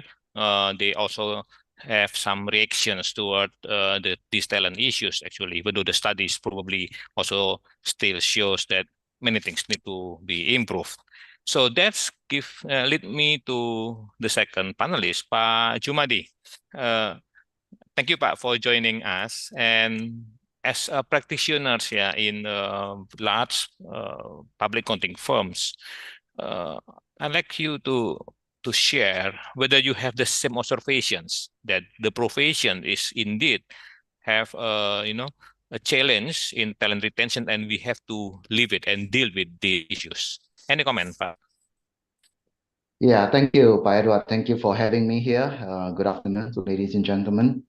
Yeah, I think the short answer to your question, Pak Edward, I think is yes, I do. I mean, I share the same observations, right? As a matter of fact, I think that is one of the most critical issues that most of the accounting firms are facing, right? But if I can actually elaborate a little bit more, Pak Edward, Yeah. typically when people leave our firm, right, we try to analyze whether it's because of pull or push factors, yeah, or sometimes a combination of both. So more often than not, they are interrelated, but usually there is kind of one more dominant factor over the other. Okay, but if we try to see them in isolation, yeah, the pull factor, I think it is really heavily influenced by the supply and demand mechanism. Yeah, it is pretty much opportunity driven. There will be time frame, for instance, when a particular expertise is hot in the market, yeah, but the supply is scarce for some reason. Now, employers would be therefore tempted to be extremely generous, right?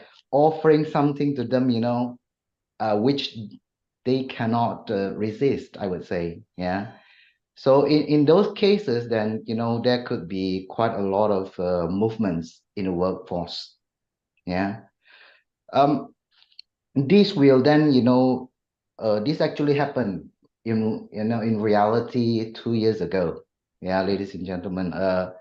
So a lot of our people are being, offered with a very interesting package, if you like, right? By, startups, financial institutions, right? And that actually led to a disequilibrium, shook the market up for some time, until all the forces work their way back to create a new equilibrium. Yeah. So on the other hand, I think the push factor is very much dependent on how comfortable people are working in their companies. Yeah. I think that is really the main topic that we are talking about today, right? It is quite scary to note the statistics shown by Susi, yeah, that 30% of the employees intend to leave their current employers in the next 12 months. And as a matter of fact, I can tell you, 2 years ago, that really happened in most of the accounting firms in Indonesia. Yeah. And if broken down further by age, the statistics show that it's even higher for younger people, right? If I'm not mistaken, age 18 to 38, 36%, right? It's very hard to actually, sustain your business if, about 40% of your people leave every year. It's very, very hard. Yeah. So I think in Indonesia, we have seen this shift of demography of employees, right? Our population has been dominated by younger generations. Yeah. Millennials, Gen Z account for, I think, maybe more than 60% of population, right? So in PwC Indonesia, I can tell you that we have, I think, over 90% of Gen Z and millennials. Yeah, Gen Z and millennials. I'm trying to, since you said I graduated 95, that people should know now that I am Gen X, right?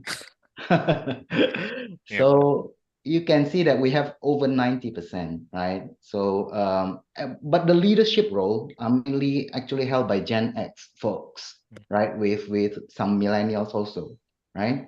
So, as mentioned by many experts, right, there are differences between these younger generations and the older generations in viewing what means the most to them, right? Older generation like me, we value a lot about the company's financial stability, right? It really gives us a sense of job security, blah blah blah, because we're aging, right? But the younger generation, I think well-being is a big thing for them. So I totally agree with what Susie was presenting earlier, right? It really hit a lot of things that I've seen in practice. Yeah. So maybe I'll stop there first, Pak Edward, just to make sure that other panelists also get time to speak. So that's confirming the study in general, Pak Jumadi, and a bit scary, even though. But you mentioned that the fact since 2 or 3 years ago, the trend that is shown in the study has been experienced in your firms. PwC is a very large firm, so I cannot imagine what happened with the other firms as well. Yeah. So, but you survive after this. After all, you still manage to have more than 90% of Gen Z still working with your company nowadays. If you may share one or two tricks, how you deal with the issues to attract and retain these accounting talents, Pak. Okay. I think 2, 3 years ago when we had a very high turnover, I would assume that the pull factor was the main reason, right? Because startups are offering incredible package, to be honest, and youngsters, they don't actually think twice before going for it, right? But then I think after that year, the turnover has gotten back to normal, right? I think it was less than 20%. On average, if you're asking a lot of accounting firms, I think they will tell you 20% is a healthy turnover. Okay, about 20%, take and give. Yeah. So in our case, I think in PwC in Asia, actually what Susie was presenting, we hit a lot of points there, to be honest with you, right? We actually call it kind of people value proposition, which covers so many things, right? Like what she said, for example, the IND, they call it diversity and inclusivity. We call it inclusivity and diversity. So it's just the other way around, right? Yeah. The involvement of people in challenging and rewarding projects like ESG, data analytics, enterprise system transformation, insurance, you name it. There are a lot of other things that an accounting firm is doing other than audit, right? Yeah. So that's kind of the things that kind of hit the things that Susie was presenting. But if you would let me, explain just briefly on 3 things, I think, right, that I would like to emphasize in this opportunity. Yeah, I think number 1 is leadership. Okay, we can actually design a lot of things, right? But if we don't have the authenticity at the leadership level to actually acknowledge that, hey, the era has changed, the demography has changed, right? Things have changed. So people sitting in a leadership, if they happen to be Generation X, they need to actually evolve. Yeah, they need to be thinking about, okay, what I did 5-10 years ago, is it still relevant, right? Yeah.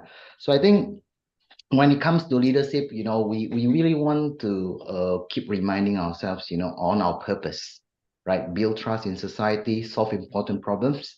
That's our purpose, right? And our values. We don't want that to be a slogan, yeah? Act with integrity, make a difference, care, work together, reimagine the possible. We think that these are kind of powerful principles that set the foundation of our existence. And we want to engage our people that, we have this in the firm, right? So the task for us in the leadership is really walk the talk to inspire these young people, right? And then empower and encouraging the leadership at all levels, right? What that means is, as Susie was saying, young people, they need to get involved, right? That sense of belonging will not be there if they are not being empowered to lead at their level. Yeah, that's our experience as well. And as I mentioned before, evolving ourselves by listening, understanding, and taking actions. Right. Just quickly, by Edward, two more things. Yeah. The second one is really the meaningful learning and development opportunities. I would not, in the interest of time, I would not elaborate this a bit further because I think all of the things that Susie was saying, that was exactly what we're facing. Yeah. That people are really looking at the meaningful learning and development because in the accounting firm, actually the career progression follows a curved, an accelerated curve line rather than a straight line, right? So you may be getting a compensation and benefit that is not as much as you want in your first 1 or 2 years, but then it will, climb up very, in an accelerated way. The last, but not the least is the well-being. Yeah, I think this well-being is something that has been the critical things that we have done, I think, that actually brought us back to the turnover that we wanted. Yeah. So we have introduced hybrid working practice back in the early 2020. Yeah, when the COVID-19 pandemic hit. And we have continued doing that. Yeah. The reason why we're able to do that is because we have the technology to do that, right? We embrace the technology as soon as we can to create that experience, right? Not only for our people, but also for our clients. Yeah. So it really opens up, like Susie said again, I don't know why what she was saying, resonate very well with what we're facing.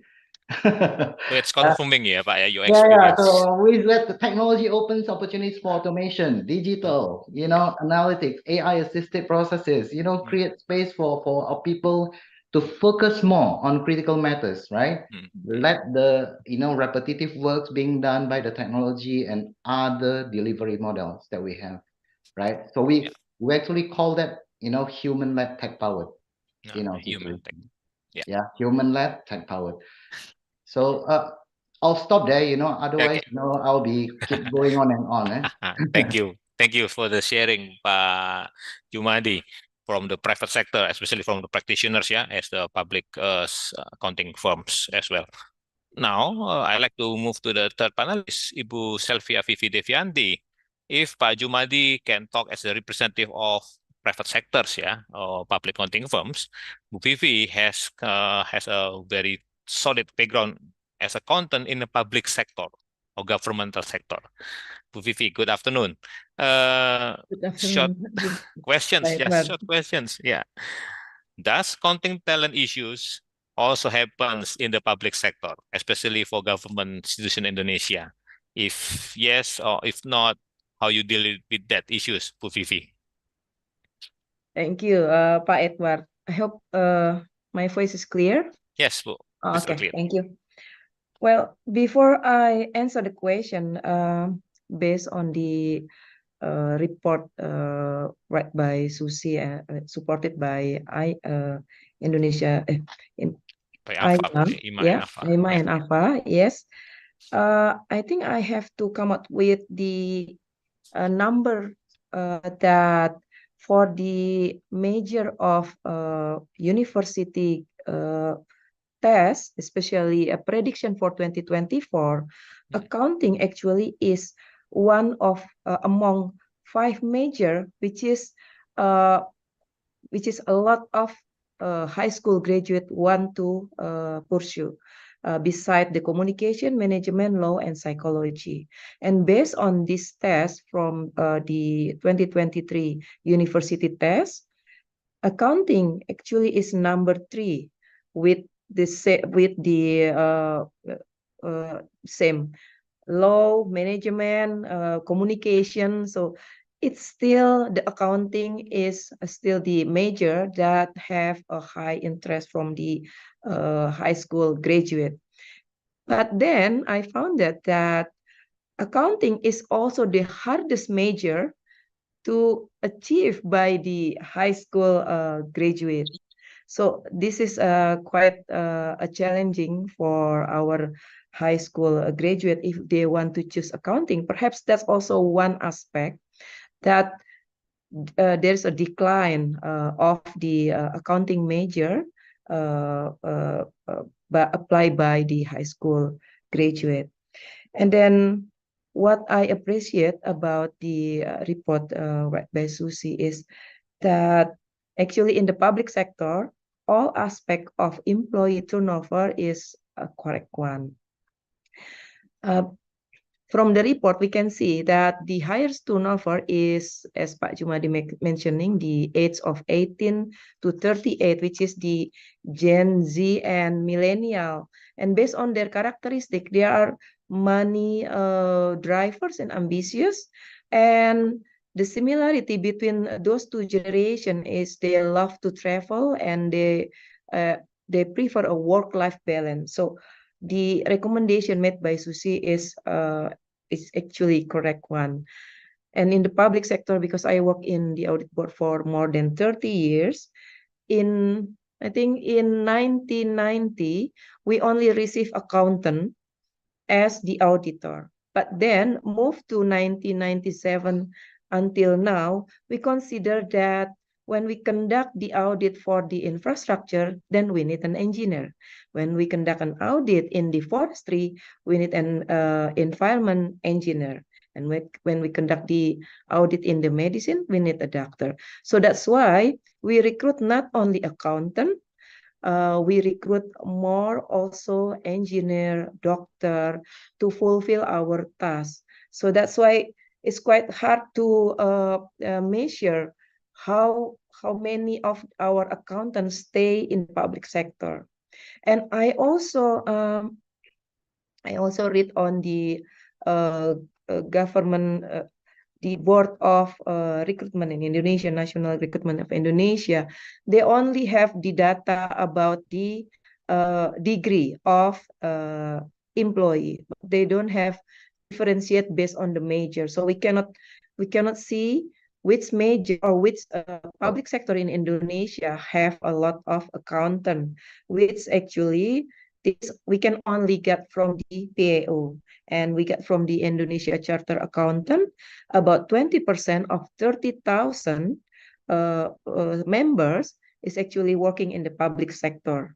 So this is actually around 5,800. So it's only 20% work in the public sector. And this also becoming a real issue because how we maintain or how we increase this.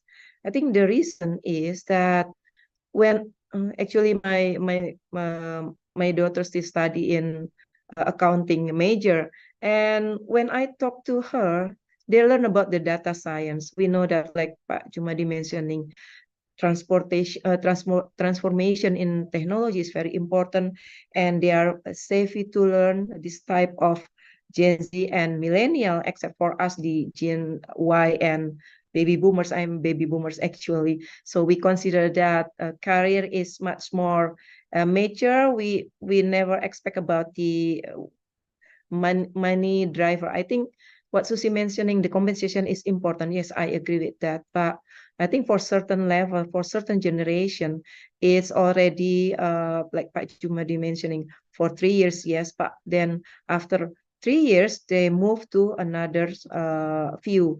They need more certain careers, consistent work balance. So this is quite a challenge in the public sector. And for the public sector to fulfill what Susi mentioning, that the work-life balance, we know that during the pandemic, the remote working, this is what they're looking for. I mean, the flexible working. They can do what they want. They can also fulfill their hobby while they're conducting their work. But post-COVID, post-pandemic, that will be a different one. People much more trust on the physical meeting, or so remote working is becoming less and less. We never know what's the reason. I think that's also another subject to be researched. Why people during 2 years of pandemic consider that the work is productive through virtually, but after the pandemic, the post-pandemic, everybody start to have a physical one. There is no trust anymore that the productivity will be increased if we work virtually. So I think that's the public sector. Thank you, Pak Edward. Thank you for the sharing from the point of view of public sector, Bu Vivi. It's a bit interesting, yeah, to see that public sector is in Indonesia in particular, yeah, used to be said that give you some guarantee of life, yeah, because you can get the pensions with it properly even beyond certain age, and then there's a bit of guarantee that you can move forward, yeah, for your career, yeah, you can go up without any hesitations. But still, you still have the challenge, yeah, to attract these generations C and millennials. There are two recommendations that from Susi earlier that also prevail from Pak Jumadi explanations, especially about offering competitive benefits and provide flexibility and work-life balance. I think in certain extents, the public sector has also started to adopt these two strategies, Bu Vivi, yeah. Even though, yeah, still need to be improved if you want to compete with the private sector, but still, we already see that in your pathway. Is there any, in your opinion, Vivi, is there anything else that governmental or public sector need to do so that they can ensure that they can, compete, yeah, with the private sector in securing and retaining this so-called best talent to work in your sector? Yeah, Pak Edward, I just want to refer what the experience of Pak Jumadi in the accounting firm. Pak. I think all the big four accounting firm always get the best talent for fresh graduate. But then when I interview some of our new recruitment in our organization, they say they already have some experience in big four public accounting firm around 1 to 2 years. So it seems that in the accounting firm, the work of being accountant is very clear. But in the public sector, that will be different. Even though probably in the Ministry of Finance, like in a tax, they already work in a tax department. So the work is already there. But when you join like outside as an accountant, outside of the finance bureau, that will be another one. It means that their knowledge, their experience during the university life and when they get from the accounting firm is sometimes they have to shift to another experience, another knowledge, another skill.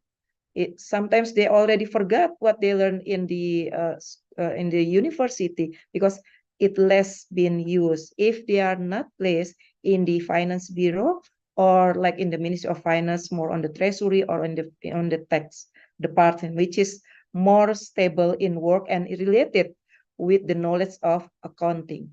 So how to retain this? One recommendation of what Susi mentioning is like to have the work engagement, and the recommendation, and that's number 4, which is the highest most recommendation that Susi got in the report, mentioning about there should be a regular discussion or like a meeting between the top level and the junior level. I think this is only applicable to small to medium companies such as about 500 to 1,000. But the biggest challenge for the public sector, like the Ministry of Finance, they have more than 10,000 employees. So how can the Minister of Finance to have like sort of a dialogue asking how's the situation, for instance, in Maluku Utara or in Papua, which is actually they're eager to hear their minister to ask that, or in our organization, which is a board member. We have 9 board members.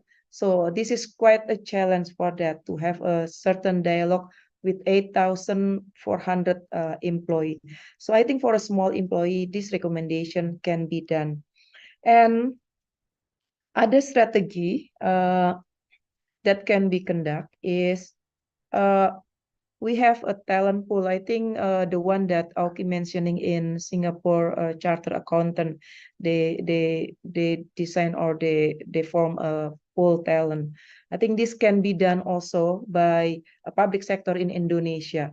The report mentioning by Susi that there is less appreciation about the work that they have done. They already doing their best. They are poor in among the sun, so they are always glitter. But because there is too many employees, so how can we appreciate the talent they have? So I think to form a talent pool by having a competition, I think with of course, like Pak Jumadi mentioning, no more everything about the integrity. You have supposed to have integrity and everything that's already in there. But how we come out to increase the work engagement, that's the important thing if we want to keep the excellent talent inside the organization. And this is because the public sector is a bureaucracy, in a bureaucracy form. That's why it's different with the accounting firm, which is more streamlined. And bureaucracy usually create a complexity. So by having this talent pool, I think this also can create which excellent talent that we have. That's the second one. And the third one, I think for the work-life balance, most I think minister and institution in BPK, the in Indonesia, the biggest or the prominent institution now, they already have like a facility for breastfeeding and also child support caring, and also they have like a sport or a gym that can be used by all the employee. But the problem is sometimes we only see that people and these people only, no new face because it's too big and everybody never know that. And the fourth one, I think the how to attract is sometimes all the institution, the public institution, they have the social media. This can be used to increase the closeness of work engagement inside the organization, because sometimes it's too far. We have the head office in Jakarta, we have regional office in Papua or in Sumatra. Is too far. Sometimes all the informal thing that more human, but more how you call it, more informal, cannot reach them. That's the key why they don't feel like a close engagement in the office. I think that's some point from me. Thank you, Pak Edward. Thank you, Bu Vivi, for sharing. Eventually, public sector need also to evolve, but there are some differences, of course, compared to private sector. But with the technology, I think some of those issues can be overcome. That's lead me to the next panelist, Pak Jinto. Pak Jinto, thank you for joining us representing IMA. And based on when I read your CV, you once also worked with the public sector in Singapore as a Singapore government employee, but you also work with the MNC. So I think I can ask you freely these questions here. How do you think the IMA report will have impact on public and private sector? Can they give some assistance to Pak Jumadi and Bu Vivi, who represent public and private sector? Any suggestion or recommendations, Pak Jin? Okay. Thank you, Pak Edward. But before I begin, I'd just like to quickly take the opportunity on behalf of IMA. We'd like to thank Alpha for being our co-research partner in this really good insightful report. And of course, also thank you IAI for hosting this webinar.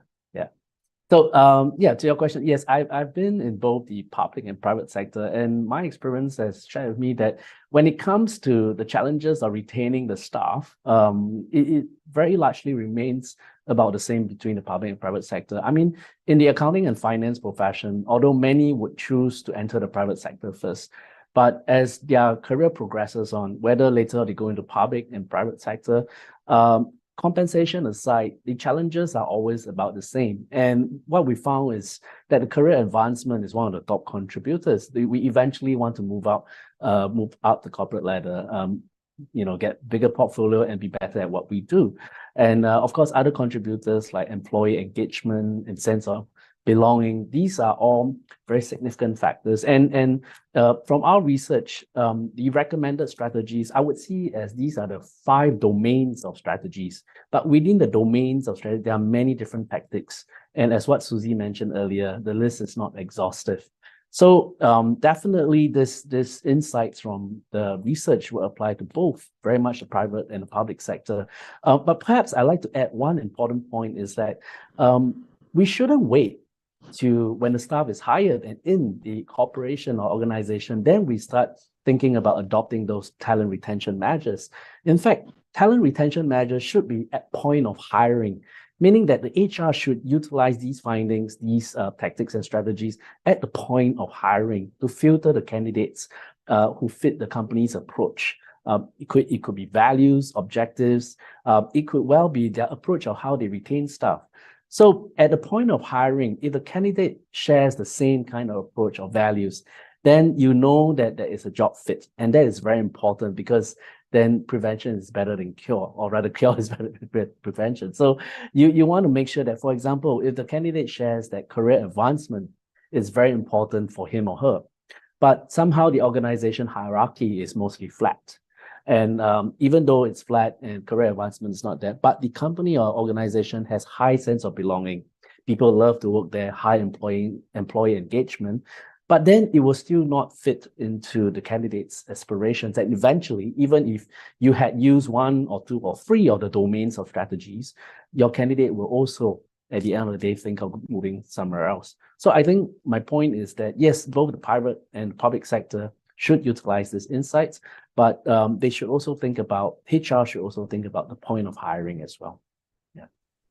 Thank you for the summary, Pak Jin. So I think there will be much help for public and private sector when they read carefully the study that has been conducted by IMA. Pak Jin, these studies in cooperation with Alpha cover Asia Pacific regions. I just wondering, do you think that the same research has been also conducted by IMA in other regions? And if yes, do you think there's some, uniqueness or similarities that you can share? I mean, similarity in findings with the other regions, and what are the unique finding that you see only in Asia Pacific or Southeast Asia region? Any comment, Pak Jin? Sure, Pak Edward. I think that's a great question. Well, globally, because of globalization, the world is getting smaller. So I would say that the answer is yes and no.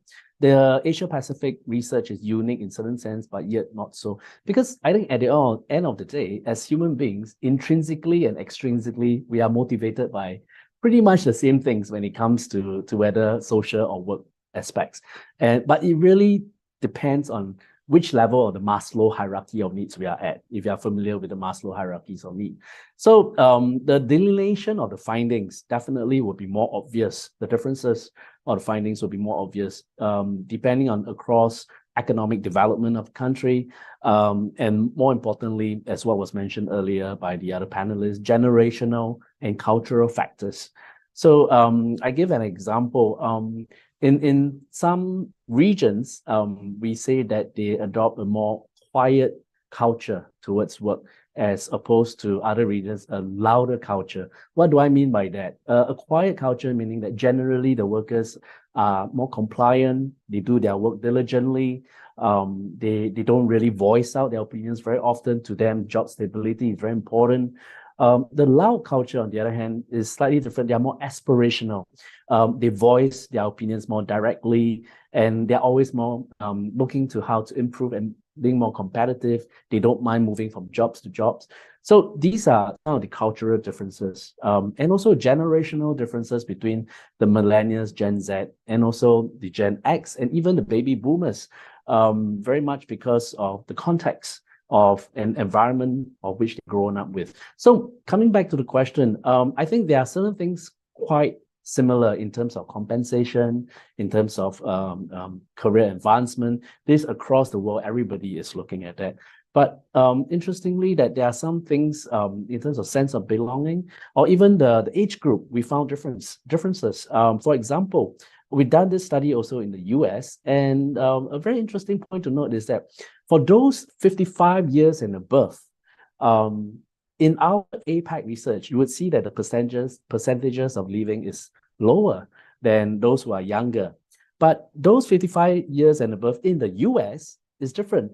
More of them, there's a higher percentage of them who wants to leave their profession in the next 12 months or the profession altogether as compared rather to those 55 years and above in APAC.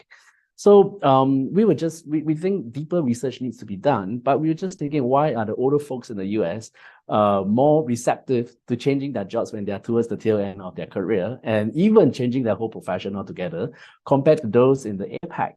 And the reason could be, as I mentioned just now earlier, the difference between the quiet culture, the quieter culture, and the louder culture, and their aspirations are quite different. So I hope that answers the question. And definitely, I think that there's more research that can be done. Thank you, Pak Jin. Actually, we are already running out of time, 4 o'clock, but can I ask extensions for another 10 to 15 10 minutes lah maximum to our honorable panelists. First, I like to go back to Pak Oki. So, having said you have finished the study, research with IMA, with covering the talent issues in accounting and finance. So, what next, Pak Oki? What are the next plan of Alpha in managing these issues, especially in ASEAN region, and help assisting the PAO in Southeast Asia? Any comment, Pak? Well, yes, thanks, Pak. Well, I think first and foremost, after today, I would like to definitely urge everyone to download, read, and share the report to understand why it is important topic for us that we need to discuss more in the future. So that's first. Second is, well, obviously, Alpha, we as an IFAC network partner, but we certainly look forward to aligning our priorities with IFAC, especially on pressing issues such as this. That is very much relevant, of course, to the future of our profession. So we recognize this is a global issue. So I think a joint and consistent effort led by IFAC will be important. What will we do, Alpha? Well, we are now working on our strategic plan for the next 4 years, by Edward, 2024 to 2027. So, well, actually, that plan will take us into our 50th year of existence in 2027. It's quite an important plan for Alpha, actually. And I can definitely say that the plan will most certainly acknowledge the need to prioritize better engagement and communication with our stakeholders, including employers, accounting schools, or most importantly, our future talent. So I think it's important for us to establish our own narrative and ensure that our stakeholders truly understand the important role of the profession and the many opportunities that come by joining the profession. And of course, we will continue to also working and collaborating with our member organization, I included, so to facilitate discussions such as today and to organize regional events and activities focusing on topics that resonate with our young and aspiring accountants. I think we need and we can do better when it comes to hearing more from especially our young and aspiring accountants. So we are so we can be relevant to everyone, including to our young talent, Pak. Okay, thank you, Pak. Okay, so it's already echoing by Pak Siddhartha, as a IFAC board, saying that this is a global trend and this is a global message as well, that attractiveness of the professions, things that we need to, discuss in the next few years and few times. Before to Pak Jumaden Pupivi, I like to give times to Pak Jinto first. Pak Jinto, I think IMA is very active in conducting studies on issues that are very relevant to the accounting professions, especially in Asia Pacific. In your pipeline and your observations, what will be the next emerging issues in the regions related to the accounting professions? I think undoubtedly, I must say, is AI. And AI right now is affecting all professions, and more specifically, generative AI.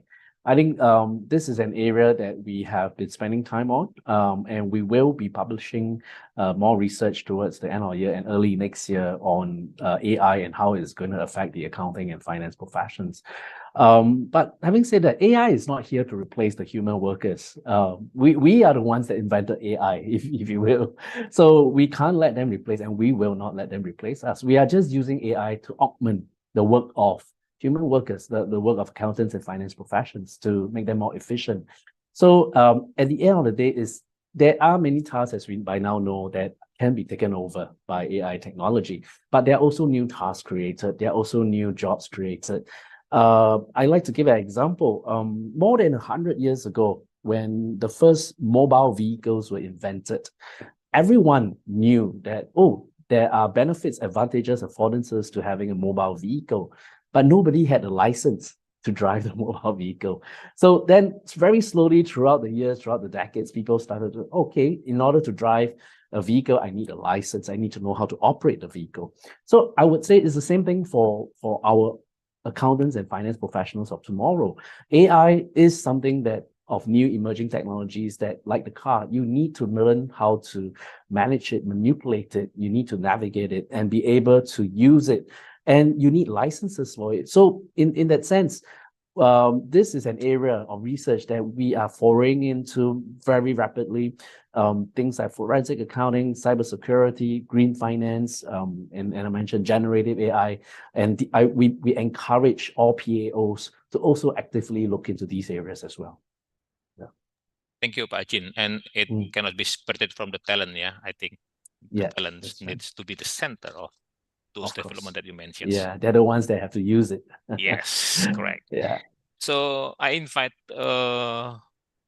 Pak Jumadi as your closing statements for this webinar. There's also one question actually, but you can wrap it up in your closing statement related to Gen Z, Pak. Yeah, there's always a questions about and probably a message that you can deliver and to the Gen Z how they need to be still relevant in this accounting professions. Any closing statement, Pak? Yeah, thank you, Pak Edward. Now, I think having this demographic shift to Gen Z is something that is uncontrollable, right, Pak Edward? Yeah. So inevitably, you would have a lot of Gen Z eventually in your organization, right? So I think my advice is really to the Gen X instead, Pak Edward, right? I mean, being the leaders, I think, in most cases, right, other than millennials, we really need to think differently, right? As I said, what may have worked 5, 10 years ago may not be so effective anymore. So we should stop saying, dulu saya begini, dulu saya begitu, yeah. Be a little bit, open-minded, right? And, adopt to the changes, because I think if we do not actually ride on the wave of those changes, we will surely be drowned, right? So it is really do or die. I mean, let's transform to survive and thrive. I think that would be kind of what I can say to the Gen X instead, by the way. Okay, so the message not for the Gen Z, right? They are, in fact, will be the master of the world some in the future. So we are the Gen X should adopt, should be adaptive to them. Okay, Pak. So avoid the word I used to be, Pak. Yeah. Thank you. Last but not least, Bu Vivi, is there any closing statements related to Gen Z, Gen X, or millennials related to how we can attract best talent in the accounting profession? Yes, Pak Edward. And I think there is also a question in the chat asking about how the public sector retain the best talent. I think that's always a problem, especially for Gen Z and millennials. As we know that what mentioning by Jinto about the AI, I think for public sector, because we are a compliance people, we usually work by regulation. So I think for the AI is still probably 2 years, 2-3 years later, that this will be more employed in the public sector. So my point, as the question about Pak Hermanto mentioning about the reducing of the recruitment of accounting and education. Although I already mentioning that one popular major in university test for 2023 and prediction for 2024 is still accounting major, although that's also the hardest major. But we realized that a student nowadays less and less interested with the accounting. For the industry, this we talk about the private sectors and public sectors. We know for the public sectors, I think this also talking about the accountant in education, accountant as the audit, either the internal audit or external audit, and also public sector accountant. What we can retain, especially for Gen Z and millennial, is, of course, because they are tech savvy, then we have to provide them with the training or with the knowledge about how they can use the technology more efficiently, and also address the skill. I don't know, this could be a skill or a knowledge, but it's a more foresight.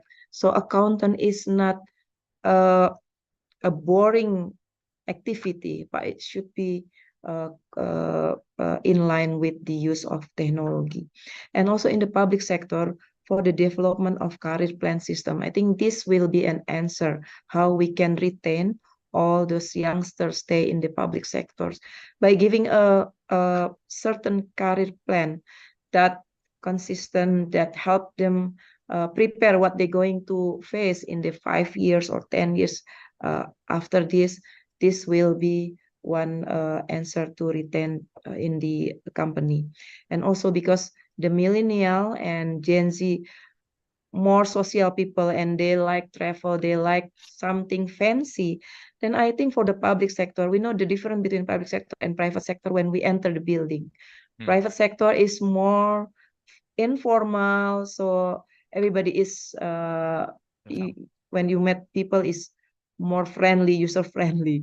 But when you enter the government building, for instance, then you see people with more curiosity, with full of question in their mind. Who are you, and what are you? What's your purpose to come to our office? So I think for the public sector, the best thing is like Pak Jumadi and Gintoh mentioning that, and also Auki mentioning that we should change the working environment. It's more user friendly. And also I think some of the Gen Z and millennials, they like to have Instagrammable view. So that's why some of the government building nowadays is more like a cafe. Because everybody like something fancy, you can take a picture and everybody say, oh, are you working? Yes, I'm working. This is really a government office, or are you in a cafe? No, this is actually the office. So I think that's the closing remark. Thank you. Thank you, Bu Vivi. So once again, I'm afraid I'm really running out of time, but if I may conclude, yeah, this study gives us reasons on what and why we need to change, yeah, and we need to adapt, yeah, with the situations. And Pak Jumadi has summarized from the strategies, yeah, that given in the study. He may point out three important issues, yeah. First, about leaderships, yeah, the leaders should, give trust and then being able to adapt, yeah, and realize this changing. And then second, we need to give opportunity to learn and develop, especially with the technology. I think it's very great, yeah, if we have opportunity to learn and use technology. Yeah, even though we are content, we cannot go far away from this technology advancements. And lastly, that always mentioned about the well-being, or another way to say work-life balance. Yeah, with technology, it is easier. Yeah, we are to reach this well-being and work-life balance, hybrid working. And I think many is now asking, yeah, if we are opening recruitment to the Gen Z, they ask how many days we need to go to the office, yeah, in a week? Yeah, that's always the first questions. They are not talking about the salary or compensation package yet, but the first question is how many days we need to go to the office. Yeah, so that's conclude our discussions. Very interesting. We can go more longer hours, but I think we cannot hold you longer, Pak Jumadi, Bu Vivi, Jin, and Pak Oki. You have a lot of things to do to attract more Gen Z working in your office and your institutions. So once again, thank you very much joining us in our today's webinar. It's very interesting, very honored to have you in this very important and interesting talent retentions in the Asia Pacific accounting and finance profession in collaboration between AMCI, supported by IMA and AFA. So, ladies and gentlemen, if you want to get the complete pictures, as Pak Oki mentions, download the report and read it carefully so you can get complete pictures. So, thank you again, Bapak-Bapak and Ibu. See you later. Stay safe, stay healthy. So Thank you. I return it to Monica, our MC. Thank you. Thank you. Thank you. Bapak Jumadi, Ibu Vivi, Bapak Auki, Bapak Jin, and Bapak Edward for a fruitful discussion. It is very beneficial for us to address the talent retention challenge in the accounting and finance profession, as well as to gain attractiveness of the profession in Indonesia and global. Ladies and gentlemen, please join our survey and fill the right keywords to obtain e-certificate. The link will be closed at 8 PM Jakarta time. Once again, the link will be closed at 8 PM Jakarta time. Right word is work-life balance. One more time. The right keyword is flexibility with work-life balance.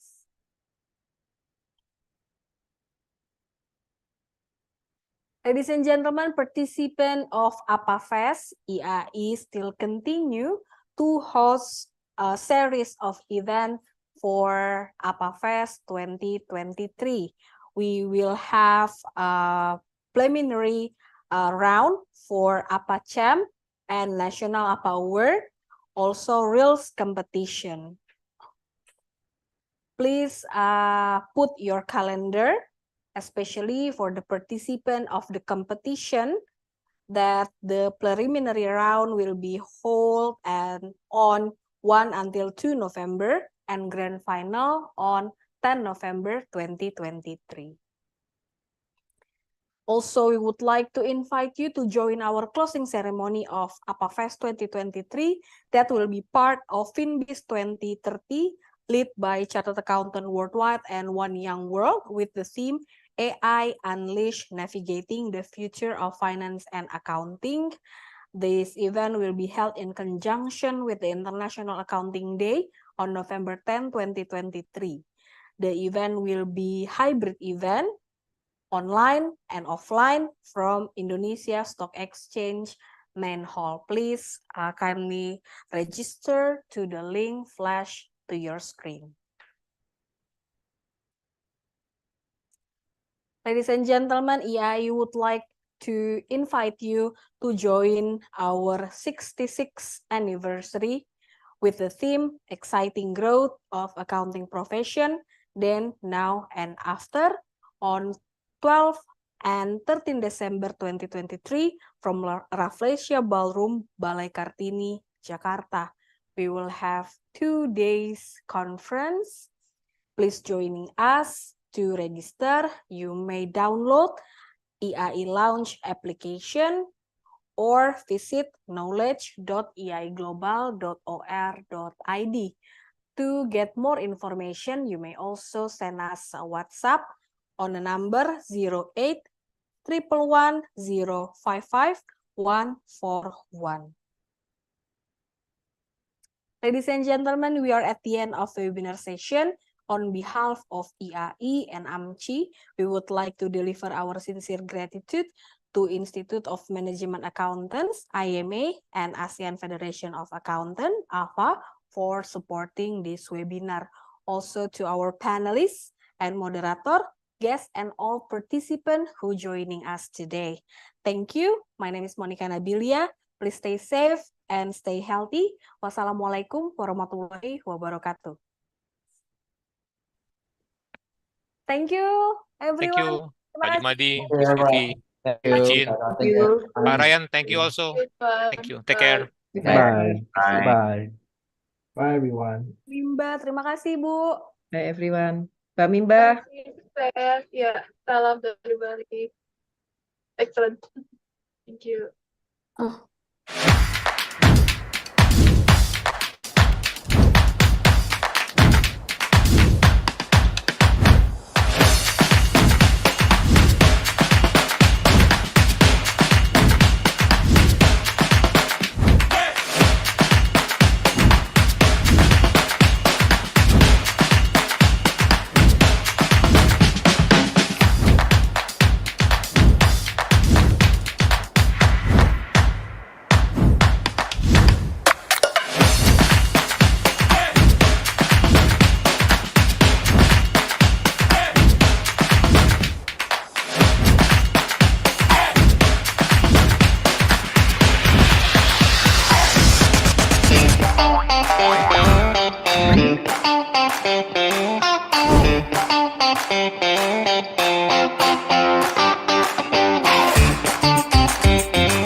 Bapak dan Ibu, terima kasih telah bergabung dalam acara webinar sore hari ini.